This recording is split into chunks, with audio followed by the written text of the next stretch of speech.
It is 13 hours 30 sharp all across Guyana, and it is time for Elections Watch and COVID-19 Watch. Of course, the two matters are constantly overlapping with each other, and to cover everything COVID-19 and elections, senior journalist of Kaieteur News, Mr. Leonard Gildarie, alongside his co-host, Mr. Dr. Uncle Yog Mahadeo. Yes, good afternoon. Welcome once again to this program here on Kaito Radio 99.1, 99.5. Good day to our beautiful people right across this beautiful land of ours. And today I want to stop right here before I do anything and read you something because it is very important to me and to the people of Guyana. It should be. I pledge myself, this is a national pledge and Yoga and I, when he comes on, we are going to be talking about it. I pledge myself to honor always the flag of Guyana and to be loyal to my country, to be obedient to the laws of Guyana, and to love my fellow citizens, and to dedicate my energies towards the happiness and prosperity of Guyana. And I see my good co-host, a good day to you, Dr. Yog Mahadeo. I felt that it was with everything that has been happening over the last couple of days. I felt that it should be a good reminder to our people what it means to say our national pledge, what it means to sing our national anthems, what it means to have our national songs. It's not just putting your hands across your chest and you recite something. It has a meaning. It was written there and it was placed there and it became the national pledge because of reasons, and the reasons has to do with love for this country, dedication towards this country. So good day to all who have joined us today, right across this beautiful country and across wherever the Caribbean, North America, Europe. Good day to you, people. It is July the 29th, 2020. 1 year ago today, there was the swearing in of former Justice and former Judge Claudette Singh, retired Judge Claudette Singh. Today, 1 year later, today, three private criminal charges have been filed against Claudette Singh as in our capacity as GCOM chair. We are going to bring you some details with regards to that. But let us go right across to my good co-host and let him have a few words before we get right into things. And before you do that, Yog, I must tell you that today I've decided of my own to speak to my lawyers, and that is because I'm filing criminal charges, private criminal charges, against you, Glenn Lal, and the couple boys down at Kaieteur News here. The reason has to do with a lot of stress and with you breaching promises, commitments that you would have made. So over to you, Dr. Young Mahadeo. Leonard, the hallmark of a good nation is to ensure that we remember our pledge. And thank you for reading it out once again. Look, everybody's frustrated. And as you and I said yesterday, the laws does not seem to apply equally to all. But it is the type of country we live in. And it is the type of country that we have voted in March 2nd elections to make better. I know that every day we gather here, we sit, we all talk. There are a lot of listeners who join us by radio, and some of them call in. I think ultimately, Leonard, you and I, before today's discussion online here, we spoke, and ultimately I agree with you that a lot of people are expressing frustration at the delay in the process. But you know what? I still remain optimistic. I still am optimistic for the following reasons. Had it not been for this past 146, 147 days, we would not have known a lot of our politicians for what they truly are. Had it not been for the way these elections have happened, you would not have known. And Leonard, with each passing day, we are seeing persons who are occupying public, prominent, taxpayer-paid positions, and they are circumventing all their duties owed to Guyana and to the taxpayers and to the people of this country for the sake of political expediency. So you have persons who are directors and managers and head of commissions and head of various sections of job, but they're spending all their time in political thing. Now, the issue I have, Leonard, is that in 2015, 2013, 2012, 2010, these same persons were fighting against what they are now doing. And I think that is what has gotten everybody turned off with what politics has become in this country, because decency, honesty, and integrity has gone out of the window. So we'll continue to deliberate, but I would want to say, take it on the chin and get up again and let's go. We got another day to fight, another battle to win. And in speaking of that, why are we fighting? We're simply fighting because we want to hand over a country to our children. We want to hand over a country where every race, every religion, every person feel that they equally belong to this country. And that's the legacy we want to hand over to our children on earth. Absolutely, Yoga. So if you've missed it, I must repeat it because we have to remind ourselves ever so often, why is it that we exist? What is the legacy that we want to leave for this beautiful country of ours? Joining us, it's been 149 days, Yoga, 149 days since March the 2nd, since the elections. It is 5 months almost since the elections, and so if you're looking at 30 days per month, what is important is that we remind ourselves, and like I started off, I couldn't help it because this morning driving along the East Bank there, I look at the roads and my last night even going home, the place dark, the rain was coming down a little, and I dropped in a couple holes, and I got very angry because from that place there, from the Horstellan area there to Diamond, was the last stretch of the 4 lane that was built. Guess what? The other rest from Providence coming down to maybe Houston, that Houston area, I think it's in reasonable shape. If you look at the last 4 lane that is from Horstellan to Diamond, it is a lot of potholes, and I'm asking myself, isn't somebody paying attention? Aren't they driving along this road? Isn't somebody, employees maybe from the Ministry of Public Works, paying attention? Where are the NDC people? Aren't they paying attention? You go into Diamond there, and I'm sure if you're not familiar with the road, you are going to have to buy some new tires and maybe replace the shocks.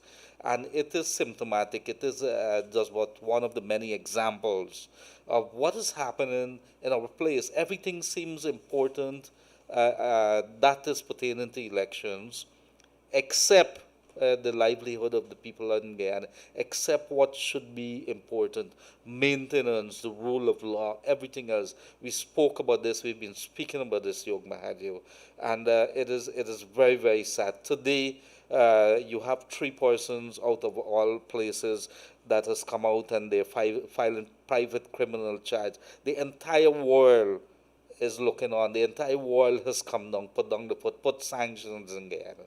And all of them, including Gildarie and Yog and everybody, is lying. Can't somebody see that this country here, if you're talking about I pledge myself, that it is what is the most important thing? I pledge myself to honor always the flag of Guyana.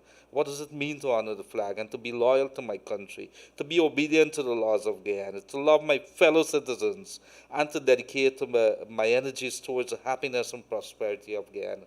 Last evening, talking to Attorney at Law Timothy Jonas, Rhonda Lamb, and of course Juan Edgel, we couldn't help but think about the diversity of this country and the way we should have been. But because of a few persons, we have so divided our people that I'm literally ashamed. And Yoga, I can't lie to you. I'm literally ashamed to be living during this period of time where maybe I have to raise my head looking at others, that these are the leaders that we have in our lands who have caused us to be in this situation here. I need to put it in more strong language, maybe Yog, but this thing is getting beyond ridiculous every single day. And let us come straight to this three charges that are filed against Claudette Singh. I'm not sure whether I should laugh, whether I should cry, whether we want to bring these people, whether these people think. One of the persons would be Lorraine Joseph, Melanie Damishani, East Coast Demerara. The other person filing the charge would be Onita Walcott, Victoria Village, East Coast Demerara. And of course, the other one would be Keith Ondan, and that is from Amelia's Ward, Linden. And in essence, let me just read it to you very quickly. What is the essence of the charge that I don't know? Okay, representing them, well, it doesn't say here, but let us see here. Information upon oath, Georgetown Magisterial District. The information of Onita Walcott of Victoria Village. I'm not going to read their address other than stating where she came from. And it's a statement of offense, misconduct in public office, contrary to the common law. The particulars of the offense says that Claudette Singh being appointed and performing duties of chairman of the Guyana Elections Commission of Lot 41 and Kawan Street, Kingston, in Georgetown Magisterial District in the county of Demerara in the state of Guyana between the 14th of March 2020 and the 13th of June 2020 and 23rd of June, acted recklessly and unlawfully when she refused to accept the CEO's report on the March the 2nd regional and general elections 2020. I think the rest of them too, Yog, are reflective of the same thing. Oh no, let me see.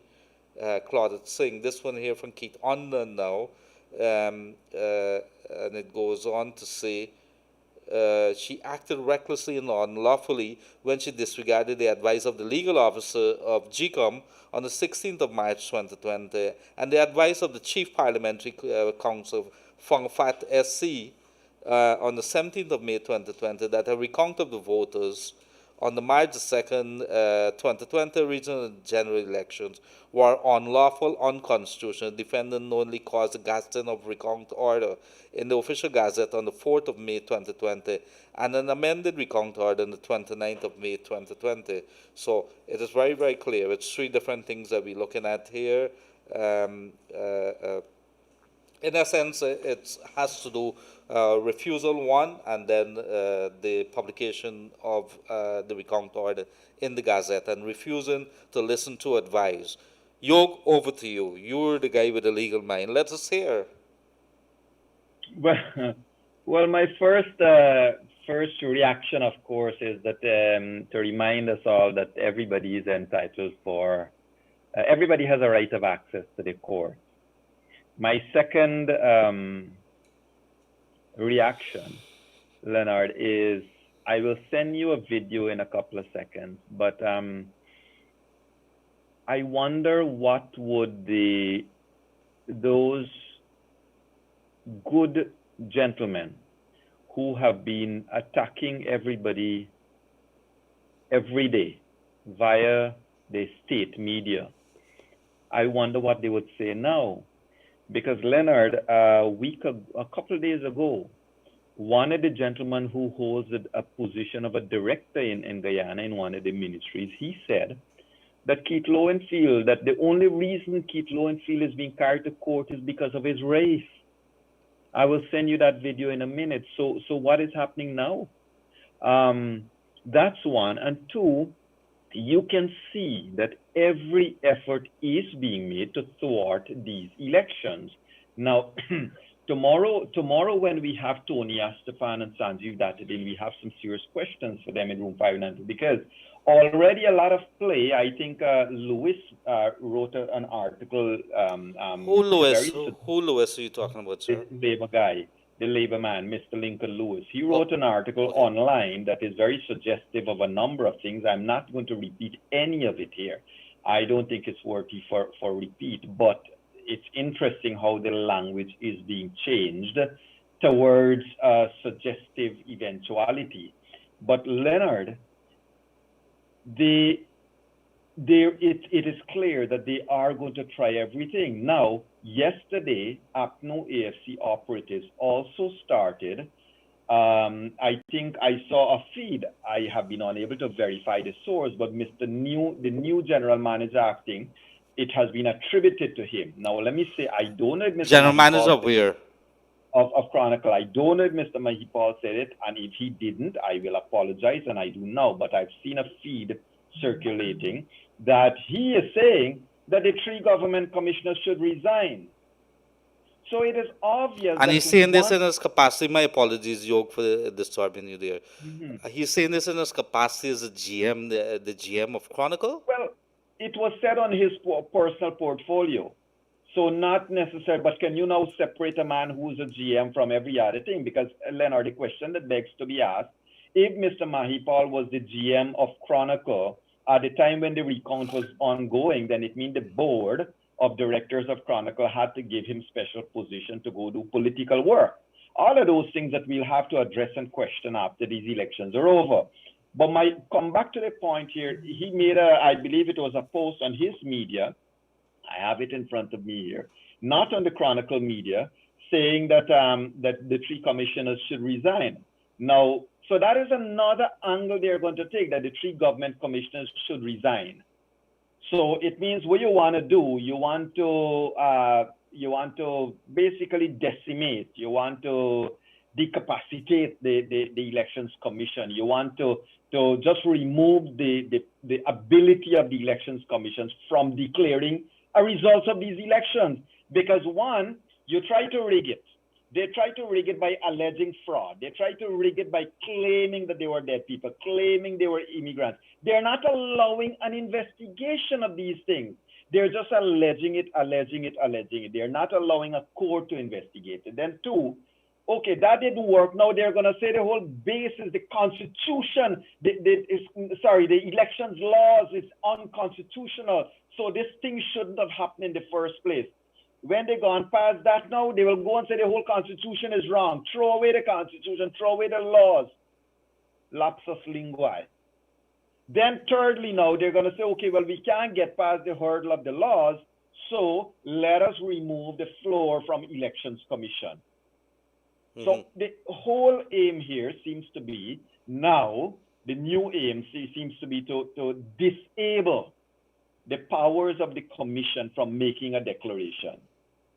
Leonard, I have seen vicious attacks, and I'm sorry to say this, but those people who are attacking the judiciary, those two gentlemen, and the ladies and other people who are attacking the judiciary and attacking the chairman of GCOM and attacking commissioners and everybody else who at this stage have been quiet and have not said anything, or those people who are not calling for a declaration of these election results just because they hate who they think will win, shame on them, Leonard. How else can we say it? They don't want Guyana to move on. That's what it is. Mm-hmm. Well, you know, there's a very, very strange thing. We seem to have got, I think we have sidetracked a little, not you and me, but the people of Guyana. And let me come back to it.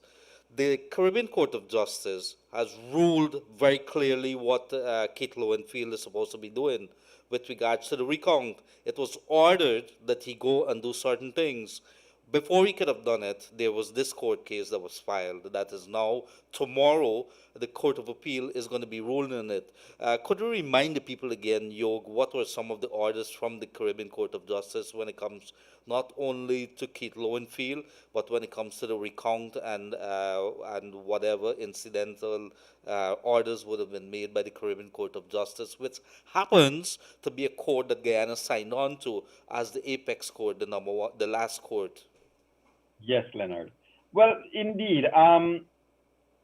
What we got to do is take into background what happened. So they ended up at CCJ the last time. The David case, there was the Yulita Moore case, there was I now lost track of all the cases. But the CCJ would have said that the recount was legal.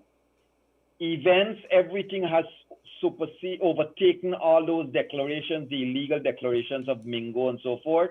the recount was legal and that GCOM needs to get on with its business using the results of the recount. The president of the CCJ mentioned the release, the statement by GCOM, mentioned that GCOM now needs to go and get what it said it will do, get it done. But it hasn't happened. Another case was filed. Now, what this case, because CCJ ruled that the recount, which was based on Order 60, was valid, and Order 60 was based on Section 22 of the elections laws in part, that it was valid. Now they have gone back to the court to say, well, this Section 22 is unconstitutional. So the basis upon which the recount would have been presupposition is incorrect or unconstitutional. So they're going back to the court. Now, courts have already ruled. CCJ would not be a mad set of people to say, well, the roof is good, knowing that the floors and the walls and the windows are rotten. CCJ would have probably do what they did in September with the no confidence motion, say you are a caretaker government, go and get the elections done. There's a Nigel Williams. There's a Nigel Williams on our feed here. Mr. Nigel Williams, I think you're in the wrong place, sir.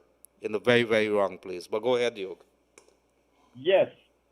So, Leonard, the CCJ would have made certain rulings, and I think what's been happening is that because of the way that APNU has seen that they can't wriggle this way or they can't wriggle that way, they are creating all kinds of smoke screens to the issue just to stop a declaration being made by Claudia Singh. Now, I tell you this, because people like you and me and the rest of the country has been calling on the chairman, how long are you going to allow these vexatious matters to delay your hand? How long are you going to allow all of these things to delay swearing in and a declaration and swearing in of a president? So now they're going against Claudia Singh now. So they want to say, okay, we're going to muzzle you. We're going to tie your feet, tie your hands so that you can't make that declaration. It's obvious, Leonard.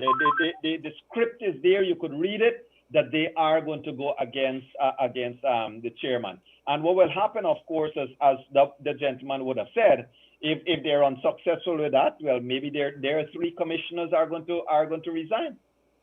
It'd be interesting to see what happens. And what happens in a case like the three commissioners resign?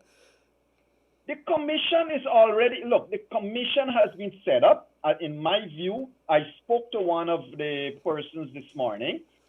The advice I've been given is that, okay, if the three of them want to resign. The commission was already appointed for the purpose of these elections. And the elections have been, the election day processes have been completed. What has to now be completed is the declaration. And so if they resign midway in the process, it must not stop the process. Exactly. An employee or a board member who walks off a board does not stop a corporation or an entity from existing or carrying out its mandate. It has to be carried out. They are going to make another spectacular first time in the world something like this is going to happen. But what else do we have to be ashamed about? Everything else is shameful anyhow. Thank you very much, Dr. Yog Mahadeo. If you're joining us, it's elections and COVID-19 watch here. Kaieteur Radio 99.1, 99.5. You could get us on Kaieteur Radio on Facebook as well as on YouTube. Listen to this until we get it fixed. It is Kaieteur Radio live stream.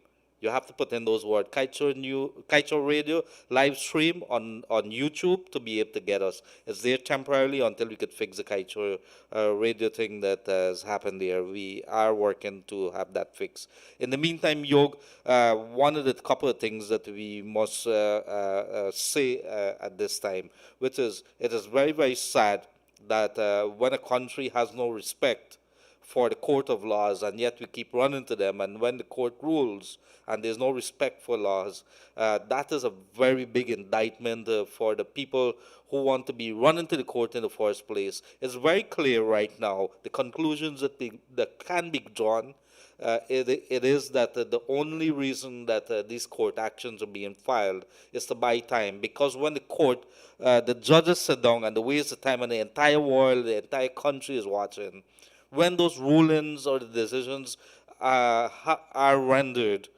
nobody pays it. Well, at least a certain part, a couple of people, a handful of people, decide they're not gonna respect, and that is the thing. That is why I read the national pledge, because when it comes back to it in the final analysis, it is the respect for the laws, it is the respect for the rules, it is the respect for the courts that counts in this entire scenario. We going back to the court there. Let's say that the court says that this thing here that you brought before us on Claudette Singh, it's frivolous and I'm going to dash it out. It goes straight to the Court of Appeal.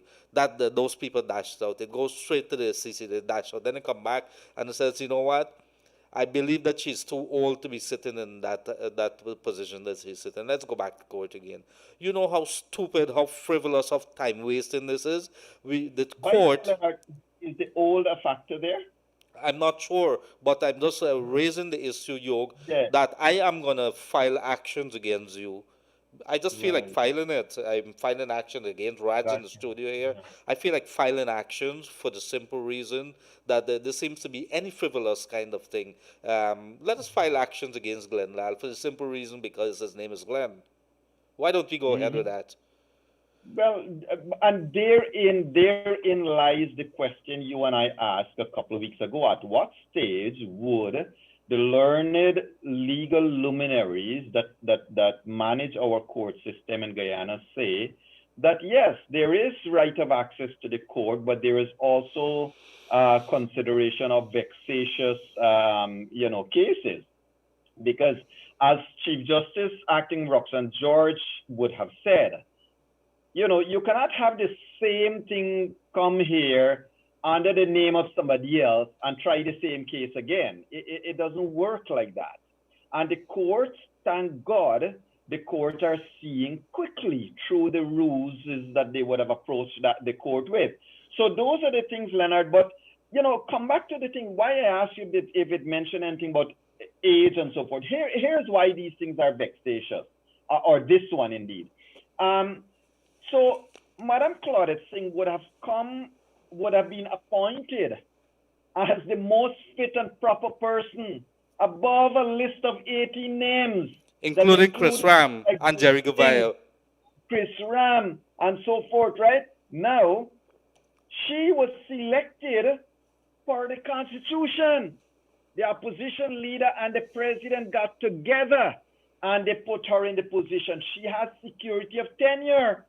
Unless and until she decides to step down or step out, she cannot be fired unless, of course, there are mitigating circumstances that includes a serious question of health. However, that is not something where David Granger can say, I fire you. That has its own procedure. So these people who are doing this is mischief, a high mischief. And Leonard, what amazes me is Mr. Granger's sanctimonious silence in the face of a lot of these things. You put the adjective wrong, You says Mr. Granger's sanctimonious silence. Where is the adjective Yes, supposed to go? I said that phrase purposely. Okay. Look, I mean, the truth is, Leonard, Mr. David Granger, regardless of which side you're the political divide, he is the president of Guyana. Like Claudette Singh, like Bharat Jagdeo, there are people in this country who do not like what they're doing, why they're doing what they're doing, and how they're doing it. There are people who voted for Granger because they don't like the PPP, not because they liked APNO AFC, but they voted for APNO AFC because they don't like the other side. So it was a case of who we don't like, the lesser of the two evils kind of approach. Now, that, of course, in their own minds, if they didn't like the other side, then by the same token, you cannot like what is going on here now. What strikes me as tremendously insulting is that Mr. Granger is actually the intellectual author behind the scenes.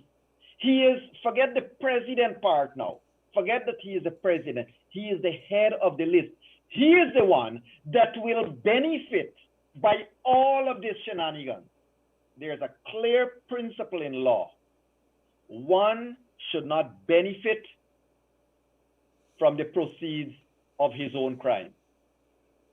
Now, I'm not saying they committed a crime. The court will have to determine that, and an elections petition will have to determine that. My point is, forget David Granger's presidency. He is the head of his political list, and he is the one that stands to benefit the most from all of the actions that his party is doing, Leonard. And so he cannot divorce himself from it, and indeed he is not. He is silent, supporting, and every guest we have had in room 592 have supported the notion that he is the intellectual author behind the scenes. Yes, Yoga, and thank you very much. And a good day to those who are joining us from the United Kingdom and to our frontline workers. We can't say enough. We can't praise you guys enough and say thank you for doing what you've been doing. And of course, to our goodly policemen and women. You've been on it for more than 5 months now, been in line in the police stations, because we can't bring an end to this elections crisis, this impasse that we have here. However, what we could tell you today, there's good news. The good news is that the Malaysia's ex-leader, this is ex-Prime Minister Najib Razak, was sentenced to 12 years for corruption. Isn't that good news, Yog?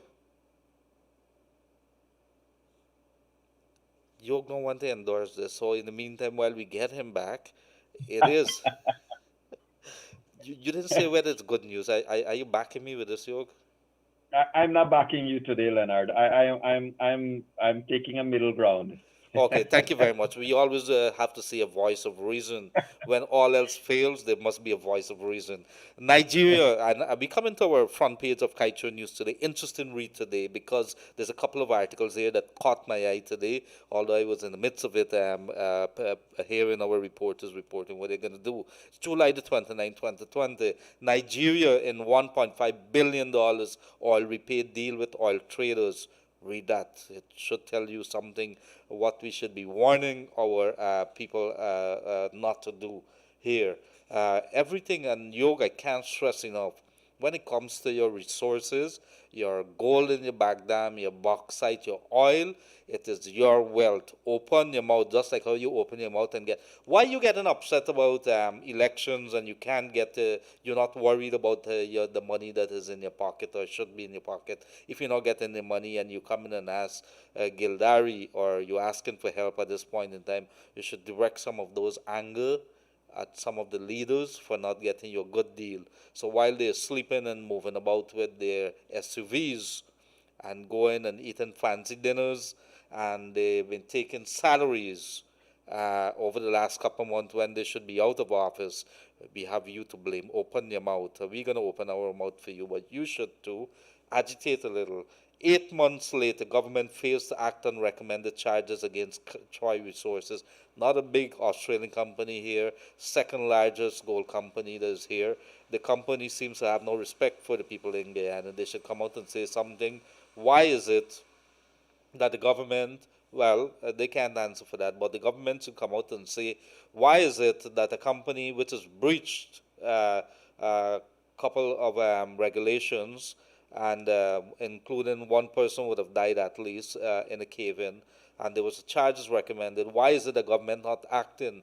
And let me stop here, because in most countries, when you see the authorities or the regulators do not act, that is because there's somebody there that's getting paid off. Let us stop beating around the bush and start calling it as it is. You have rules, you have regulation, you're signing a deal, an agreement with these people that has been sanctioned, that has been overlooked by lawyers who are looking at the fine print. If Mahadeo and Gildarie do such and such a thing, these are the likely scenarios that's going to play out. Time and again, these things happen, and the ones in authority are not doing anything. You meet across to the gold bush there, and when you hear what the people of the geology and the mines officer receiving so many complaints, people taking waterways, people actually diverting waterways in Guyana. You would you imagine that, our national waterways? This is why if you fly over like on the airplanes and the helicopters, like what Mike Charles would do. I saw a photograph yesterday with where the Cayuni meets the Mazaruni, I think it was. And if you see the different colors waters, and then you realize how bad the situation is. People are moving across the borders. Mine here, don't declare here, take it across the border. The mines officers are being paid off. If you guys wanted to test us, you could come and we could probably tell you what we do know. But that is one of the many areas how the regulators have failed the people in Guyana.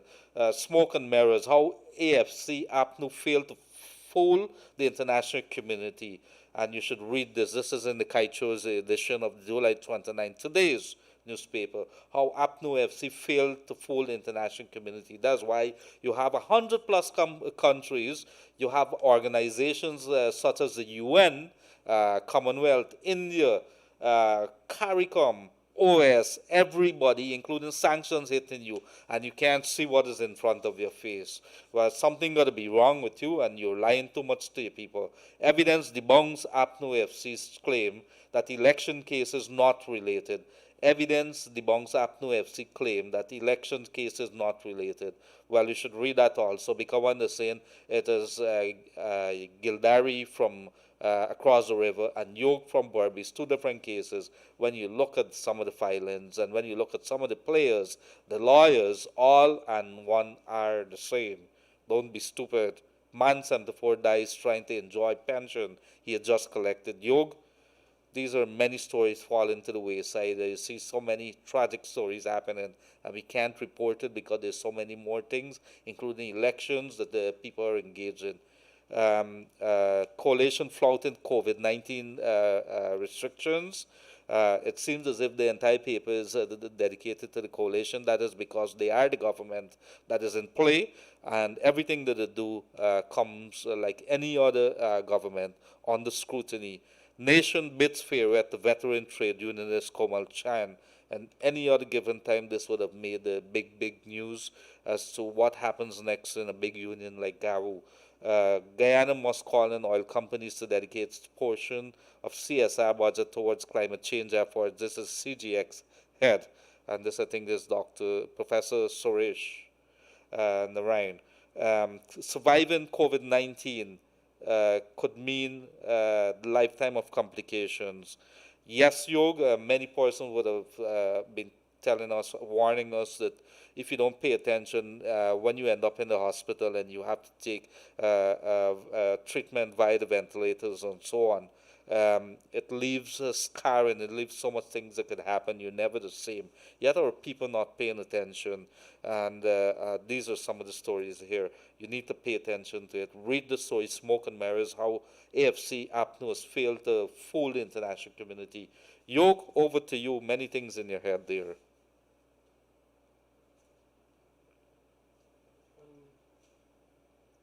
Yogi there? Leonard, yes. Sorry about that. Yes. What concerns me most at this moment is where we are going. There are two things I want to raise with everybody. While the Guyana RAG, they continue to spew the politics, the amazing thing, Leonard, and I'm hearkening back to some of our callers who called in and said that we were being unreasonable to the coalition. But Leonard, I wish to repeat, in 2012, 2013, 2015, 2011, 2010, it was the APNU AFC that was carrying on so much against the abuse of state media. If you recall, they had reduced the state media budget because they had a majority in parliament. They had voted together to reduce the state media budget to $1. In other words, they throttled, they threatened to kill the state media totally. They voted $1. for the state media. Now, today, you have persons working millions of dollars in these same state media that is now throttling the rest of the country. So the hypocrisy is in front of us. We are seeing it. It is real. That's one. And persons who would be calling in to support them, nobody's making any comment about these things. Leonard, what you and I are doing here, we're sitting on a ground of independence.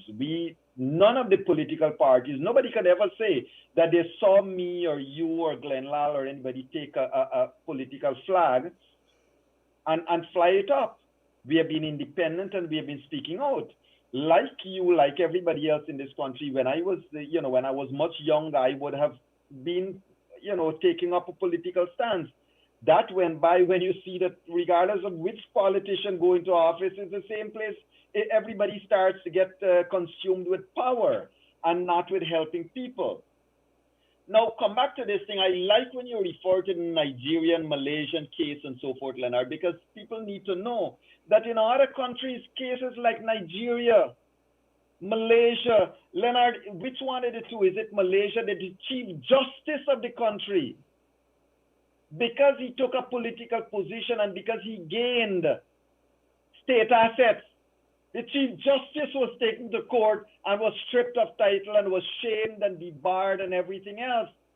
Here, you have people who are attorney generals and who are having such positions that really behave and act as if they're above all the laws of this country. Indeed, your Guyana's attorney general has refused to take a independent position. An attorney general stands up in front of the court and say, I am the upholder of the Constitution, but still, I'm taking one side of this decision. I'm taking one side of this discussion. So, and all of that being paid for by the state. Now, the other thing that, as you rightly said, the court cases are going to go on, and when the court cases are going to finish, it's evident what next play these people are going to have. But let us not forget, meanwhile, the country has to open back. You have an issue with COVID-19. I think the police are still, as you would have shared with everybody a month or two ago, the police are still on their on and off, what you call it, duty. They're in line. It means that a lot of them are camped out full time at the police stations. Correct. They're 4 days on, 4 days off. I think that kind of duty. And but what has to happen is that when the police doing their job, Leonard, the way that the political directives are coming down, they're making the police look bad. You and I, we know a lot of policemen and policewomen who are very decent, hardworking Guyanese. I have no problems with them. But when the political directives are going to be handed down, Leonard, it makes a shame of everyone. So, for example, the police had to give permission to have APNU AFC breach the COVID-19 restrictions and have a gathering of people, right? Now, I bet you, no church, no masjid, Friday's Eid, right? All of these people would be constrained to follow the laws. And I rather suspect that from next week, you are going to see that the APNU AFC government is going to send out a new COVID-19 memo to remind everyone to obey the laws and follow, because this weekend is a holiday weekend, but certainly I think from next week they're going to do this because the political work would have been finished. Leonard, this is the police in bad light. Go on. Yes. I'm looking at here, it was bought, somebody just texted me here, and I don't know, they said we should pay attention to the Chronicle today, the Guyana Rag, as you would call them, as you would call it. On page 2, there's a headline, GCOM counted spoiled votes. That's in inverted commas. And the headline, the fly line that is next to that is APNU FC's Mahi Paul. Listen to me very carefully, Yog. APNU FC's Mahi Paul says national recount riddled with illegalities, right? We are going to go straight into the editor-in-chief I think the editor-in-chief is Nigel Williams. If you go onto the to the Guyana Chronicle Facebook or website, Ganesh Mahipal is listed as the general manager. So the conclusion there is that the FC Apnews Mahipal and the Guyana Chronicle general manager is one and the same person, and all the positions are one and the same. I don't know. Yes. Below that, there is a ad. So There's a stick a paid. pin. Yes. Stick a pin. So in other words, the headline, I'm looking at it, the headline says APNU AFC's Mahipal. Really, it should read APNU AFC's Mahipal is Guyana Chronicle General Manager. Or you could say APNU AFC's general manager, also general manager of Chronicle. I think the headline is wrong there, but this is a clear attempt of. I think one of my friends used to say it's public masturbation. I'm not sure. I got to be careful because I have a lot of my people very religious and they'd be very upset. But I can't. I don't know what else to use here. Freddie Kissoon would have some choice. Freddie Kissoon would have some choice words to describe that. But below that, there's an ad, interesting ad. This is a paid Yeah. political advertisement, and Mahipal is on this page talking about the resignation of these people Well, here. there you go. There And you there's an go. ad, and it says, "We, the supporters of APNU FC, are calling on our three GCOM commissioners to resign immediately to continue to sit as members of a commission that has an intent on declaring invalid votes amongst the fraud." So you have a couple of people who are deciding that they're going to disobey what the High Court, where the Caribbean Court of Justice says that they should do. We call on you to save your integrity. Whoa. Integrity. Three men, and they're talking about the integrity. Vincent Alexander, Charles Corbin, Desmond Trotman. And they I am call on. waiting to see the day Hold on, when the man. Mr. Hold on, let Charles. me do the thing, the man. Yogi, you're not allowing me to Yes, do go my thing. We call on you to save your. We call on you to save your integrity and resign forthwith. The word is integrity, Yog. I don't want to say Yeah, anything else. it's a cuss word. It's a cuss word. It's a word that was loaned to them by their what was the name of the people they brought in from England or wherever they brought in their consultants from. I'll remember it in a minute, but they brought in their marketing PR firm from England, I believe it was, to advise them how to run the elections, and the integrity and honesty thing came from them as an advisor, as a PR stunt.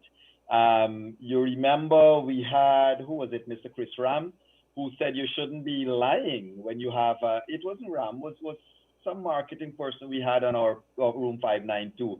But Leonard, I am waiting with bated breath for to see whether Mr. Charles Corbin is going to resign. I will not say why, but I await that. I don't know, but let me say a couple of things here. Let me put down my phone and stop looking at messages and say a couple of things.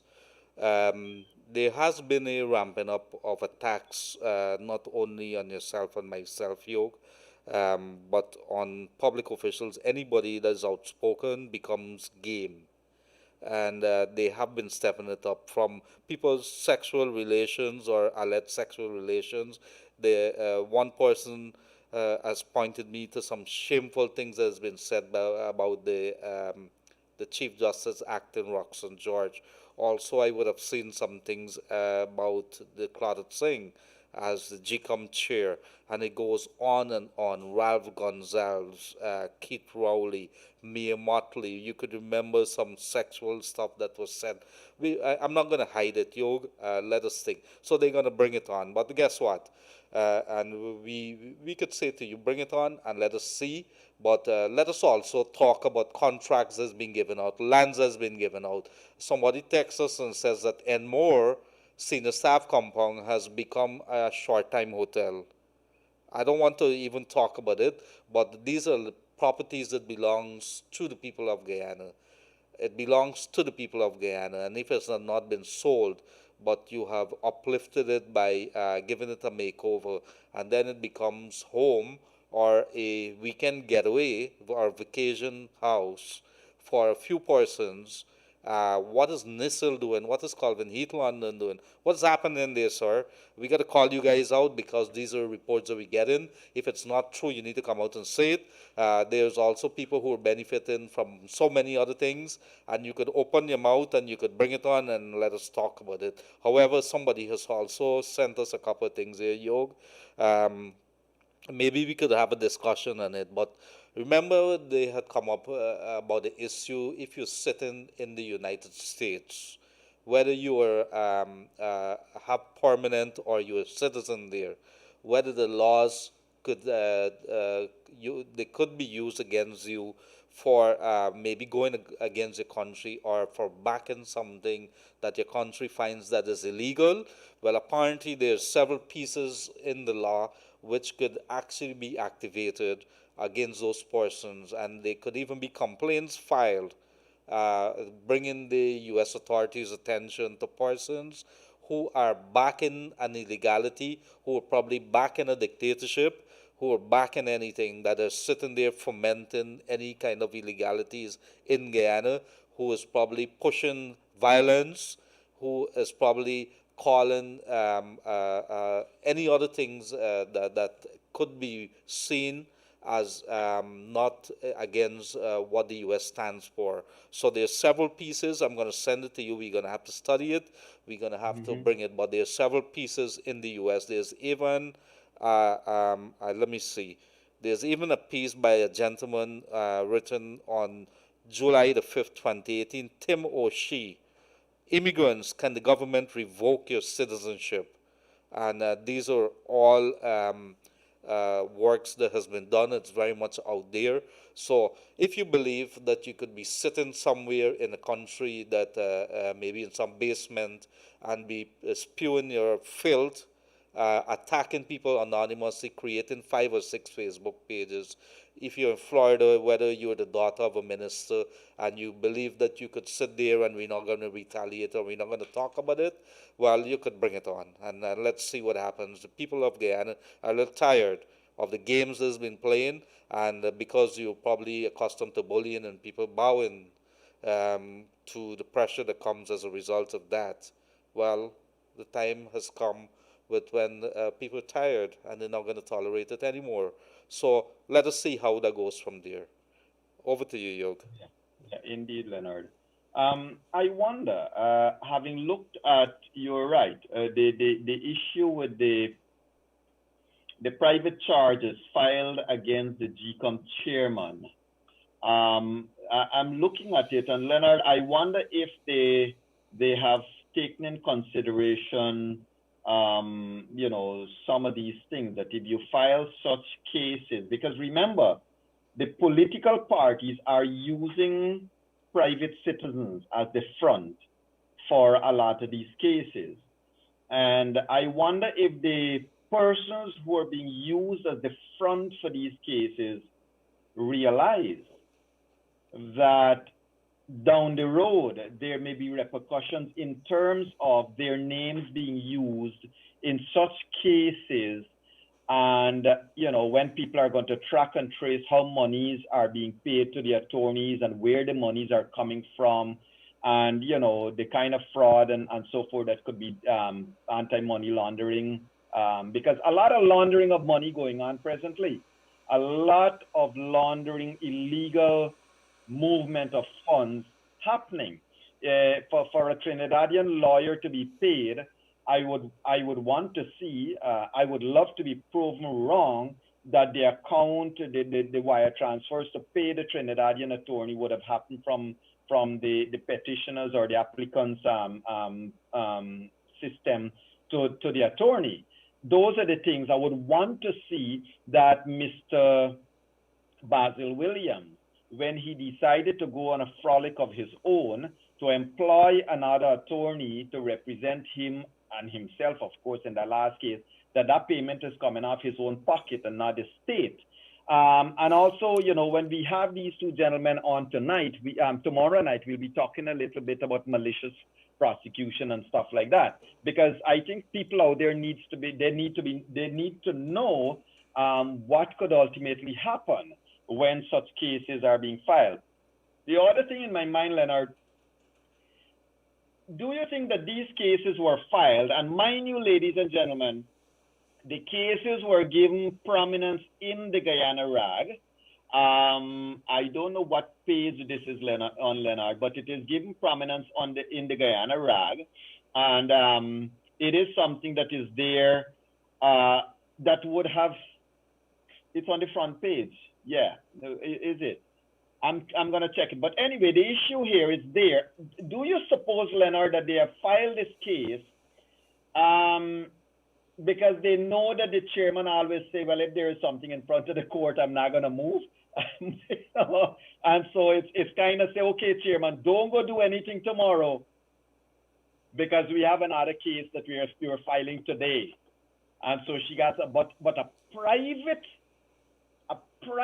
matter is a different matter from a matter against the commission itself. And I don't know whether that distinction was brought to bear, Leonard. I'm not sure. Somebody is not thinking, but let me ask you a question. Even if I'm thinking that I want to, judges, chairpersons, regulators, they're all human beings. When you continue to push people who were seated in these positions, we could remember cases of judges. They're not supposed to be reading about stories which would appear in the newspapers or so about a particular case that is before them, unless somebody point out that there's something that is wrong, and then they might want to pull the report up for it.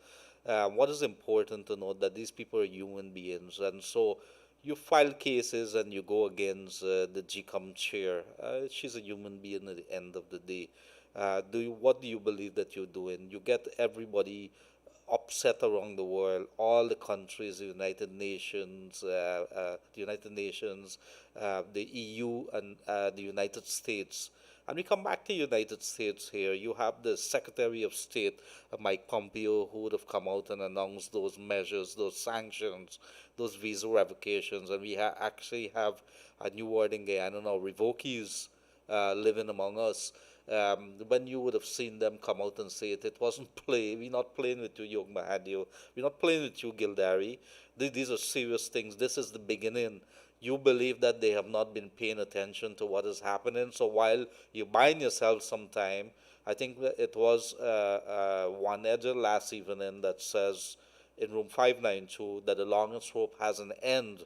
And so, it has to run out. Your back has to be against the wall sometime. And so what is it that you're trying to achieve by buying a day here, buying a day there? It is going to run out because you can't go anywhere. Even let's say you decide to do a cone take over this country, where you're going to get money to pay the army people. I must say my hat's off to the people of Guyana. You guys, I mean, I am Guyanese too, but it is remarkable to see how much they have suffered, how much they've put up with, and how much they continue to put up with from our leaders. Our leaders who have used them, kicked them. I don't know what else to say. What else to say? How much of a resilience our people have built. But you guys stand tall, man. You guys you guys have done tremendously well by having the patience and by tolerating them. It's about time that you wake up and start demanding your resources. You start demanding that your leaders do better, or the people that are sitting in office. But because, as Yog Mahadeo said recently, it's very difficult for him to contemplate. I think I'm just using your words very loosely there, Yog, to contemplate thinking of them as leaders at this point in time. Leaders, to use the word leaders, a different ball game altogether. You have to use it in a different context. So, Yog, before we go to the lines again, over to you, and maybe we go straight to our people. We want to hear from them. Yes, Leonard. I would agree with you. Let's hear from our people. At this stage, we gotta keep the ball going. I mentioned earlier that there were some paradigms we need to look at, Leonard, and one, of course, you quite rightly put out there, the international community and how they're looking at what's unfolding with each passing day here. A lot of people, including senior persons from within the administration, they have behaved, well, what's this thing about taking away visa? Who care about your visa? You could keep your visa, kind of thing. That's what they have said. And Leonard, in saying that, it's fine. But can you imagine, ladies and gentlemen, that you have Minister of Foreign Relations, and supposing your Minister of Foreign Relations cannot travel out of the country. Can you imagine, ladies and gentlemen, that you have a minister, let us say a Minister of Finance, that's supposed to be dealing, working with, and talking with all the international agencies, and suppose your Minister of Finance cannot travel. So when we take these things like as if, oh well, it's something that who care? They could keep their visa, or they could do this or that. Leonard, the country, people need to think of the impact it's gonna have on this country. Now you have a president of the country who may not be able to travel. You have Commonwealth heads of state, heads of state meeting, and a head of state in Guyana cannot attend. You have Venezuelan border issue coming up at the International Criminal Court, but your foreign affairs people cannot attend. So how, the logic of us thumbing our noses at the sanctions is not being done with serious thought and introspection as to what really is going to happen to the country in the medium term. A lot of people feel, okay, if you take away Leonard or take away Yoge's visa, it means they can't go travel for their personal stuff. The personal stuff doesn't matter as much as looking after the country, Leonard. Mm-hmm. And people will not be able to travel. So where does that leave us as a country? Is the minister saying, well, I don't care if I'm not unable to travel. I don't care if I'm unable to represent Guyana anywhere. As long as I get my position in Guyana, as long as I get my title and my car and my duty free and my everything in Guyana, I'm happy. Well, Leonard, that throws the spin into everything. Yes, and don't forget, that is not only the ministers who are going to take. These people are paying attention. Imagine media workers, we understand, are on the list of those people whose visas have been revoked. Imagine if you have a country in which a government or you have a group of people decide to not to want to move, and the army decide to help them.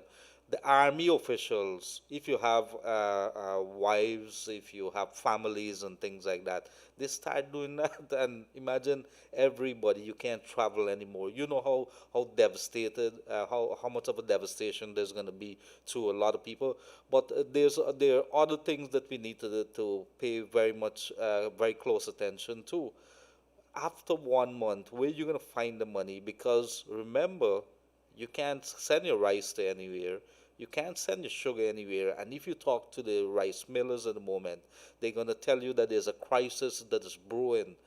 There's a large stockpile of rice right now at several mills. Everybody around the world now, and if you understand how the trading of rice works, they are bringing out the rice from the bonds and they are releasing it. When that happens, the rice price goes down. We don't have sugar to send out. The gold, fortunately, is doing something, but there isn't anything much. If you have the other industries, remember, we don't have, I think bauxite is not really happening right now. Maybe bauxite is doing some work, but very little. So what else is happening? Nothing much is happening. The world doesn't have money because of COVID-19.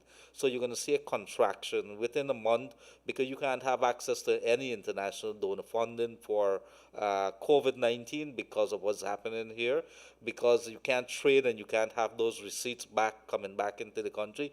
And people now working, where you going to get the money to fund the army? Where you going to pay the people them?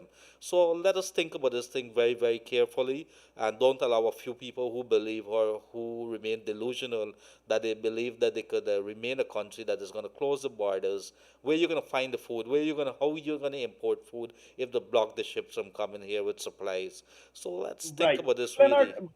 let us remember something, that a lot of these people who are making that kind of talk, the political so-called leaders of the APNU AFC, they're making that kind of talk. Well, what about, please tell me what day you want me to bring back your visa and stuff like that. A lot of them are forgetting that if we have athletes in this country that wants to compete on any regional or international front, if we have persons of the arts and culture area that wants to go showcase themselves in any well, you know what, Leonard? If you're head of sport, if you're head of culture, if you're head of this, if you're head of that says, well, we don't care anything about visa, what are you saying to the athletes who are training and working hard to represent their country? What are you saying to the footballers? What are you saying to the cricketers? What are you saying to people across this country? That's one. Two, isn't it the same APNO AFC whose head of the list, Mr. David Granger, said, we do not interfere with GCOM? You remember that statement, Leonard? Mm-hmm. Yet, what does page 2 of Today Guyana Chronicle have? We call on the commissioners to resign. Leonard, there is something called media responsibility. You guys at Kaieteur News, you guys, you take decisions about not carrying certain types of ads because, excuse me, it is going to be a breach of certain privileges and rights. It's going to be a breach against the code to which your editorial board stands up for. So, Leonard, that is also very strange. But to come back to your point, our discussion point with the, not just exports are going to suffer. Maybe there will be a country that will come to us and say, please, we need your rice, or please, we need this and we need that from you. We need your goals. So maybe we'll be able to export. What about our athletes? What about our students? What about, can you imagine if we are not part of the CARICOM? Can you imagine if we break off? Look at the rancidity. Look at the relationship between Barbados and us. Leonard, what is going to happen to our education system in this country? Are we also say, well, keep your CXC region. We don't need to be part of your CXC. We will design our own exam here, and we're going to have our own children write and pass and stay and work just here. They don't need to write CXC. Are you going to tell your law students, well, you don't need to go to UWI, to the Hugh Wooding school there. You can do everything in Guyana. So one by one, as they're breaking off the limb of the tree, what are we going to be left with? Absolutely nothing, because no country in this modern world can exist on its own, Leonard. You're telling the people, don't fly, don't bring a plane, don't bring nothing. We wanted, you tell me what day to bring back my visa, and I'll get, this is what they're saying. Yes. Leonard, those are the people who are telling your children and my children, study, work, you'll go overseas and showcase yourself. Go where? Let us sell some plantain chips. Let us go do that. At the end of the day, there has been news coming out that rice farmers are unable to pay the mortgages. They're unable to plant because nobody's giving them credit. We would have read a few days back about the hardship of the sugar farmers. These are heroes, people who've been in and out year after year trying to eke out a living, and nobody's paying attention. Everything crumbling. Everything is going down across this country. I drive in and out of Diamond every day, every evening. And guess what? Trenches are filled. Nobody's doing anything. We are literally at a standstill, yoga. Nobody's weeding. Nobody's doing anything. I see 1-2 parts of the road being cleaned, and that's about it. You look at the potholes that's on these banks. Nobody's paying attention. Everybody stopped working. I think public servants are being paid. But guess what? Nobody doing no work, because if they were doing the work, you would not be seeing that. Somebody had to be paying attention. But let us go to the lines. We want to hear from our people. 2267453, 2267453. Please send us your text to 6222222. And of course, if you want to get us on YouTube, it is Kaieteur Radio live stream. Kaieteur Radio live stream, and you can get us there. 2267453. Yes, Yog. And meanwhile, you're saying that, Leonard, let me just share this with you. The indigenous peoples, they have, for the past decade and a half, 2 decades, they've been working hard to put themselves together into groups. There are a lot of persons working with our indigenous, and I'm talking about indigenous people. They're working together and they have gotten together groups. Admirable, admirable, Leonard. They're making ready, they're exporting stuff. They're making a lot of stuff in the interior, bringing it out, trying to get it exported. You know, Leonard, you're talking about the livelihood of everybody all across the length and breadth of Guyana because a group of persons decide they want to rule till thy kingdom come. They don't care how you voted, and they just say they allege there was fraud, and what they allege must be taken as true. A court mustn't listen to the allegations. A court mustn't determine whether it's true or lie. They said so, and so it must be. Leonard, everybody is going to suffer. Indigenous people, everybody, everybody. And I want to say a shout out to all the housewives across this country. You guys got it tough, and you've been hanging in there. And thank you very much for giving the strength to the men, and of course to the men also, who are the housewives, who are the single parents as well. I want to say, keep on doing it. There is light at the end of the tunnel. Of course, I want to say good day to my wife Sabrina. Good day. I hope that you're having a good time there and that you're relaxing. Very hardworking girl. And she's saying that I don't really pay attention to her. I allow you to talk about his wife and what she's been baking. And I am going to file a lawsuit against Yog at some time or the other, as it seems to me lawsuit is given away, and it's Wild West out there. But I'm going to do that for not being able to benefit from his open. But good day to my wife. There's a caller online. Caller, good afternoon. Hi, good afternoon, Good afternoon, sir. Yogan. Good afternoon, Leonard. Good afternoon, sir. Yeah, you will agree with me that no side is all bad and no side is all good, Go ahead. right? Yes, go ahead. No, so how you always seem to be painting one side as everything they do is either wicked, is either bad, Mhm. is either undemocratic, Mhm.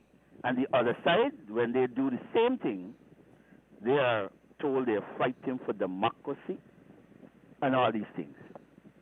You are telling me that knowing Barajagdeo as you do, that he ain't do nothing wrong in this whole thing, that the PPP did nothing wrong in this whole thing, that y'all want, I listened to y'all for months now, Mhm. and when y'all started first, y'all were good. Y'all were neutral. But when you going to go over and buy the other side over, hook, line, and sinker, I see when the PPP people come on, y'all just be like sycophants.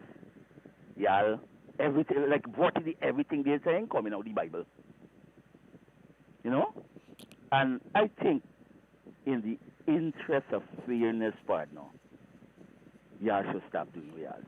Well, Not I stop think doing what I think you living in the wrong country, sir. I get right here. No, no, no. You're Indiana. living in the wrong country, because if you're looking at the rule of law and when it comes to respecting the court, you will not Yeah. be saying the same thing. And if you're talking about a couple months back where things were different than where we Yeah. are today, 13th or 14th court, have you counted how many court cases? It Have you don't asked matter. who's paying for those court cases? Do you know? Leonard, No, it's but do you better know, we sir? fight You the want to matter ask in me? the You court. want to answer me that? Who's paying for those court Okay, cases? just listen. Don't worry payment. The No, payment what do you mean? Don't worry with the listen payments. to We me. have to worry about it. Who paying for the PPP cases?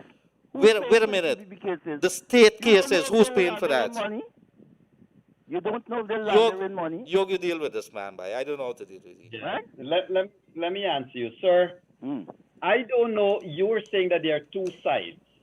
Let me tell you what are the two sides presently, in my view. In my view, the two sides presently in Guyana are APNO AFC and the rest of Guyana. No, sir. When I invited agree. Timothy Jonas last night, I did not invite Timothy Jonas on his basis of being in any party. I invited Timothy Jonas because he's an independent thinker and talker. When I invite Sir Ron Sanders tonight, Sir Ron Sanders, he came out of the PNC. When we invited the State Department people 2 weeks ago, they don't belong to any party here. So I understand what you're saying, and I support that. there's good and there's bad in all sides. But show me a little bit of the good, no, man. Now you are thinking, or you want me to say that we're cheering everything the PPP. This is not about the PPP. I don't care who win or lost the last election. The winner must be declared. Any allegation of fraud got to go to a petition court.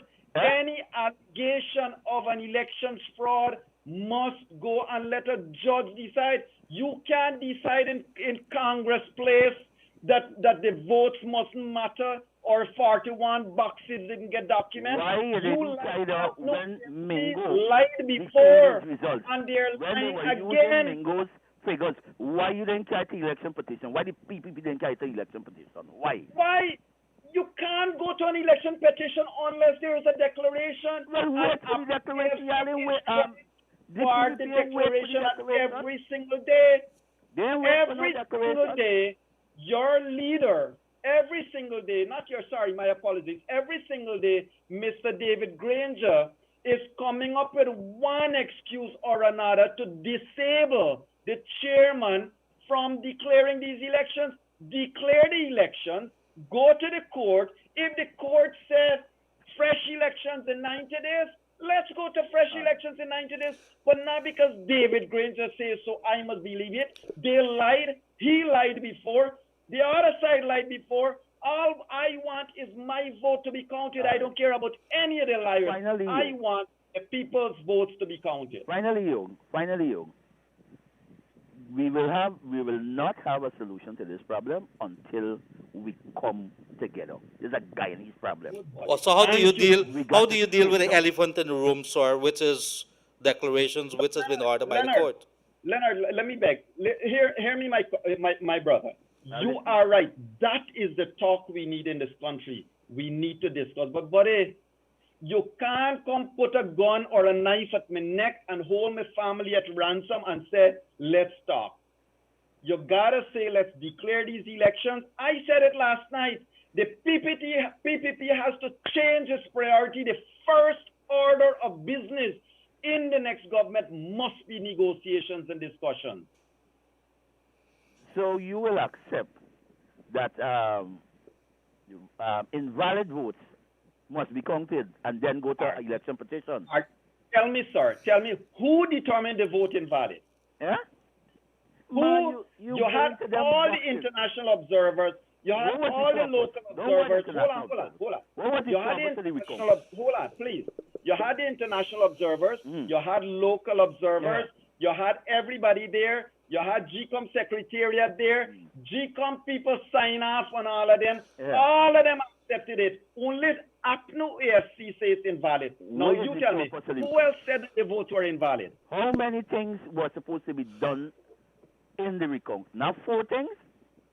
But tell me now, who said it wasn't done? Everybody want to hold on. But who said that the 4 things weren't done? You tell me, who said it? Who said that the 4 things weren't done? If Claude Singh knew... Chief, make a point very quickly, and I'm going to ask you, Yog. Chief, sir, I'm just going to ask you very, very simply. Yes. There was some orders that were issued by the Caribbean Court of Justice, what Mingo should have done as the apex court. What happens to those orders? Which orders?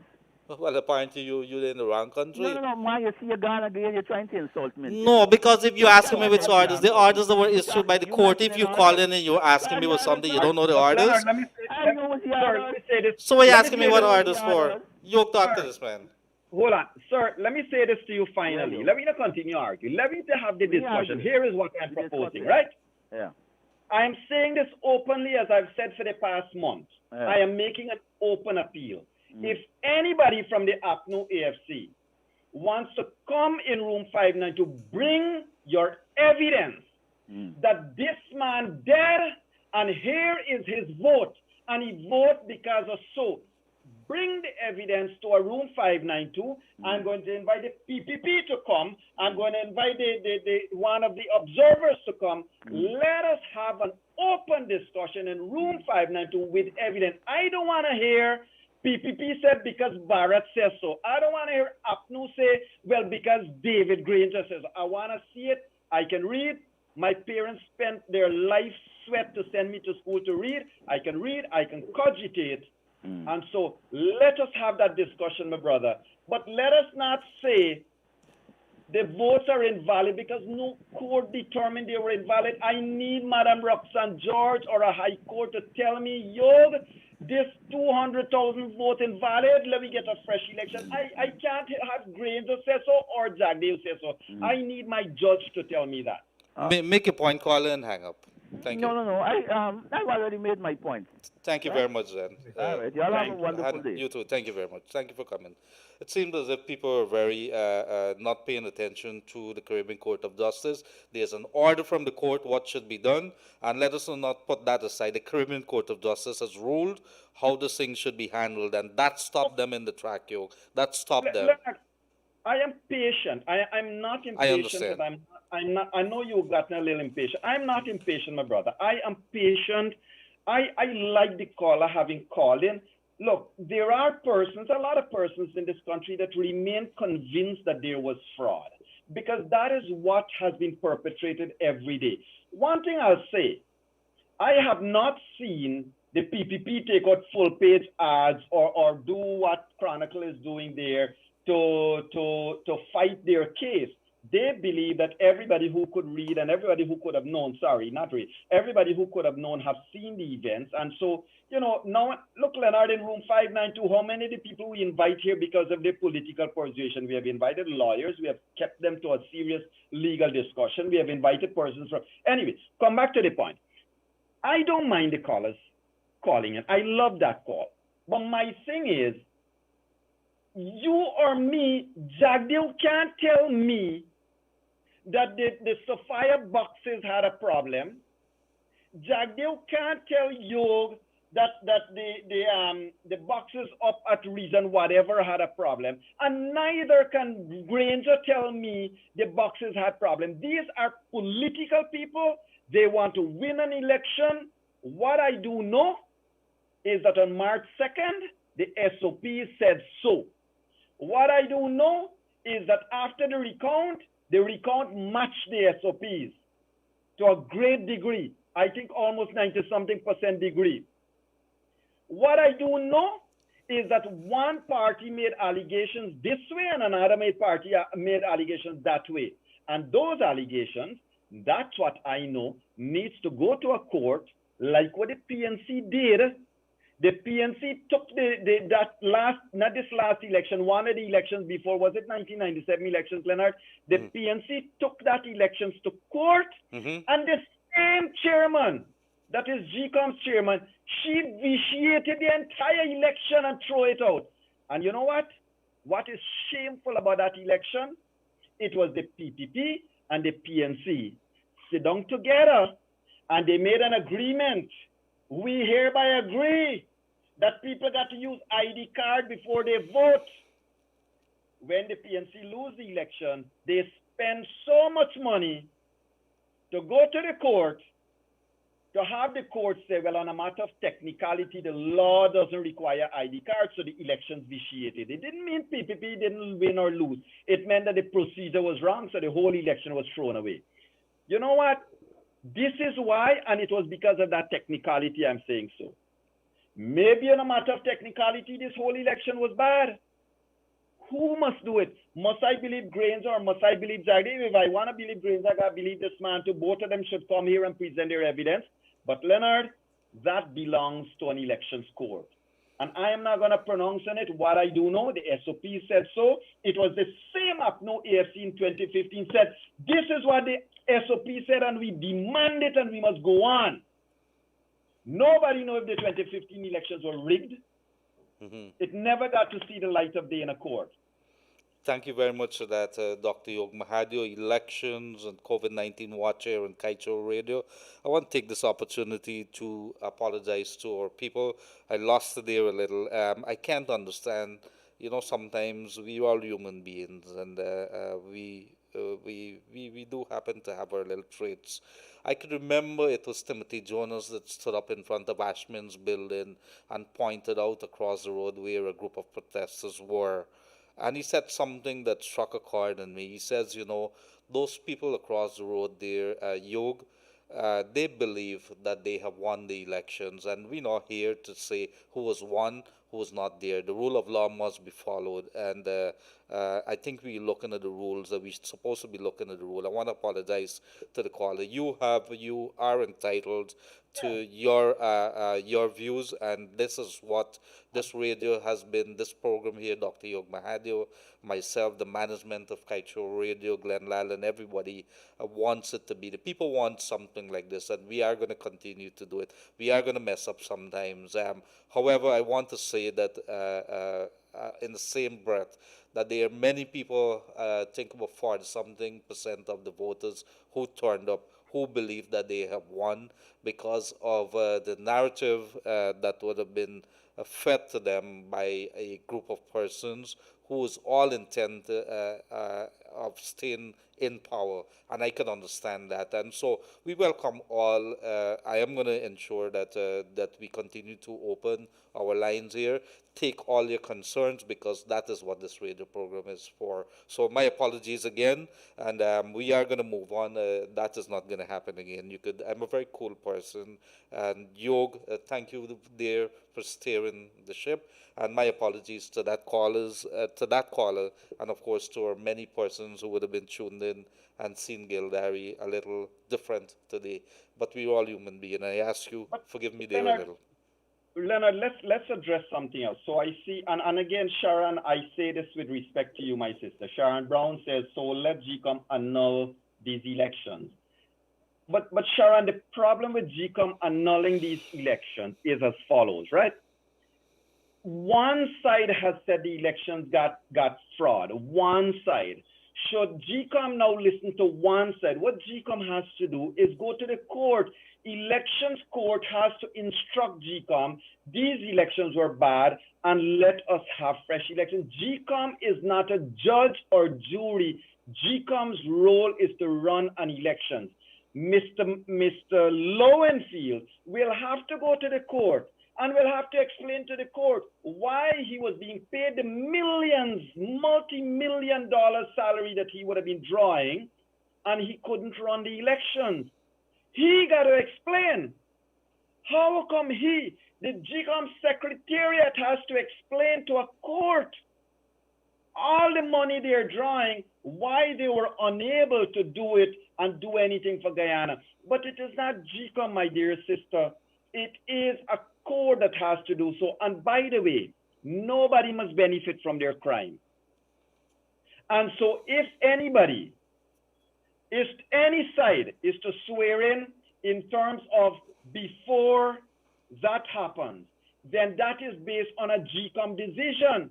The court will then say that was wrong, whether it's criminally wrong or election-wise wrong, and get out of office and let's have fresh elections.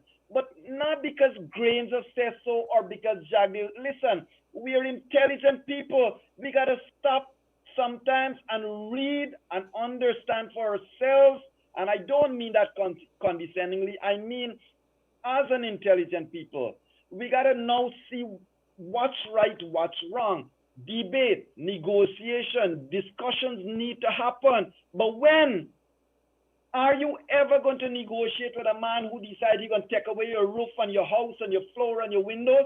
Or you want, leave my house alone and let's talk. Leave my family alone and let's talk. Finally, if an election is annulled by some miracle, are you saying that even though a court didn't say that the elections was fraudulent, are you saying because your leader says fraudulent, God bless him, he is the righteous man of this world, and so he needs to stay in presidency until another election is called next 50 years, because it ain't going to happen in a short while. If we have had 14 court cases in 146 days, imagine what would happen in this country in the next 100 years. Because one case or another going to come up to say, Clause 22 is bad in the election law. Well, let's start with Clause 1. GCOM cannot be constituted even. Mm-hmm. So you're not seeing anything yet. When, and God forbid that it doesn't happen because this country doesn't need it. But you see, if all of these people who are calling on Granger to abandon the Constitution and to just declare a state of emergency, it is basically saying, sir, we like you, we hate everybody else because of their race and because of their religion and everything else. We hate. We like you because you're Mr. Decent, and you stay in presidency for the next 60 years, next 100 years. Leonard, in doing that, you have removed every right of your son and daughter and grandchildren from ever having a place in this country. Because I tell you what, where is Burnham today? Where is Cheddy Jagan today? Where is Janet Jagan today? Where is Arthur Chung? Sooner or later, we are all going the same place. And whatever decision we make now must not tie the hands and feet of our children in the future, Leonard. And that is what is hurting me presently, that we cannot see past Jagdeo and Granger. We can't see past these two men. We got so much hate on one side or the other that we never would say, all right, let me move along, let me declare this election, and let's hold their feet to the fire. Thank you very much, dear Yog. I think let's go to some more calls. Yes, good afternoon, caller, you on the air. Hi, good afternoon, Mr. Leonard. Good afternoon, sir. I really admire you and Mr. Yoke, the man. You are two. Yes, good afternoon, sir. Yes, lower your volume on your radio, please. Could you do that for me, please? Yeah. How you Yes. get me that now? Yes. Yeah. I've been watching you guys for months, man. My wife and I really admire you guys. Really learn a lot from you guys, man. You are two brilliant son of the soil of Guyana and for all the people. We should have about 200 million like you in this country, sir. Yeah. But continue to do your good work and don't listen to call that can fatigue the brains, you know. Don't worry with people. Don't worry them threats something about it. Yeah, those people that are brainwashed, and I feel so sorry for them. Don't bother with them. Continue with your program. But I want to make some issue there in the 60s and the 70s. People telling about this killing and who in killing and who. When Barnum was alive, I used to go to Providence School. At that time, he had no girl children. When he went to Africa, making the story long and short, he went to some one of them African country, and the witchcraft woman or man told her, well, watch it, when you go back to Guyana, you have to kill 11 Indian boy child. At that time, I was the age of 12. But anyhow, when he do come back, the witchcraft person see. Hi, Chief. With all due respect, thank you very much for those hold comments. on. No, we don't want to. We really don't want to go. People talk about this killing and killing. Yeah. You understand? But, and I want the Guyanese people to know what he did. Hear me a little bit. He I respect what you're saying, right? I respect what you're saying. And yes, you know what? Give us your number. I want to call you. I want to learn about the incidents. I would love to learn about the history. So give me a number. I will call you and we'll take it up there. But I don't want us to get it. discussion openly like You this. want Teach you us want to about take the my history that you you want to know, take and we my will know how to share the information. We're yeah gonna yeah yeah take your number off air. offline We're off gonna here yeah. take you off air. But certain things, because as we try in here, we No, don't want to because be that. they got the mind for tell No, who no, no. some I of the understand. I people understand. Yes, Jack yes. Dio killed. They got Yeah. the No, no. mind to Let me say don't that. go So down I there. got the mind Yeah. to boss up the back too. Yeah, Good, my brother. I hear you. but Thank not you very because much. but not because one side do something. An eye for an eye makes the No, world this is blind. not an And eye so for this an is eye. You why must see here, both sides. You must Leonard and I remember have these been calling things. on people to stay calm, You don't must go you out know and much people burn protest. them. Let us Who keep killed it. Shirley Let us, Field Ridley? Who killed Yes, Wilson yes. Peter? All Who right, killed the caller. All veteran right, caller. All Sir right. David Rose? Yeah, we're gonna Who take killed your number. Rodney? Let's take your number off here. Yes, sir. Yes, sir. Take your number off here. I'm gonna share it with you. Yeah, you ready there? Yes, go ahead. Give it to me. Hello, Yes, go ahead. Give it to me. hello. Give it to me. You just cite it off here, and I'm gonna get it. All right, all Okay. right, all right. You ready? Yes. 216 Uh-huh. 1405. 40. Okay, good. 216 1405. My cell number is 681 Mhm. 8508. Thank you very much. 681 8508. Thank you very much. Thank you very much, dear caller. Do Bridge have Lal. Okay, yes, sir. Thank you very much, dear caller, and we are gonna keep it here. So we move on. Bridge. Yes, Ah, yeah. You get my name? yes. Thank you very much, dear caller, and we're I gonna take want it to from say here. more thing, man. No, no, I no, want to no. say We more gotta thing about careful. it. This thing is graphic, brothers. Yes, we hear you very much, and thank And you very much, listen, dear sir. continue. I really admire both of you. I really learn a lot of things from you guys. All right, thank you very much. Vomit And in we will learn David from you Granger too. mouth. all right. Left Thank you. courses Uh, on the grand, when he, the great grand, is the course, the legacy born him there and left. I was young and experienced if I could have write a book, brothers. But I want to meet these people face to face and tell them. the, All right, all right. Let's continue the conversation. Sorry about that. Sorry about that, caller. I will call you and we'll have a chat. Don't worry, because we need to have. But you see, Leonard, one of the things, and to our other viewers and listeners, and to that caller as well, what we need to do. I'm calling, and I've called on various authorities and various persons that after these elections are over, we need to have open discussions. We need to have places where people can come and share their experiences in the past, Leonard, and tell two or three persons that can note them down and that can start to do some investigation. As you know, last night I publicly invited the PPPC to send some people, and let's talk about Vala Lawrence's accusation of 500,000 people being killed. I really need to get to the bottom of that, and I would like a public discussion of that. So sorry about that, caller, and we'll take the discussion elsewhere. Let's keep it a little bit peaceful and calm. Thank you, dear, and we apologize because again, I'm not sure how we got that number went out.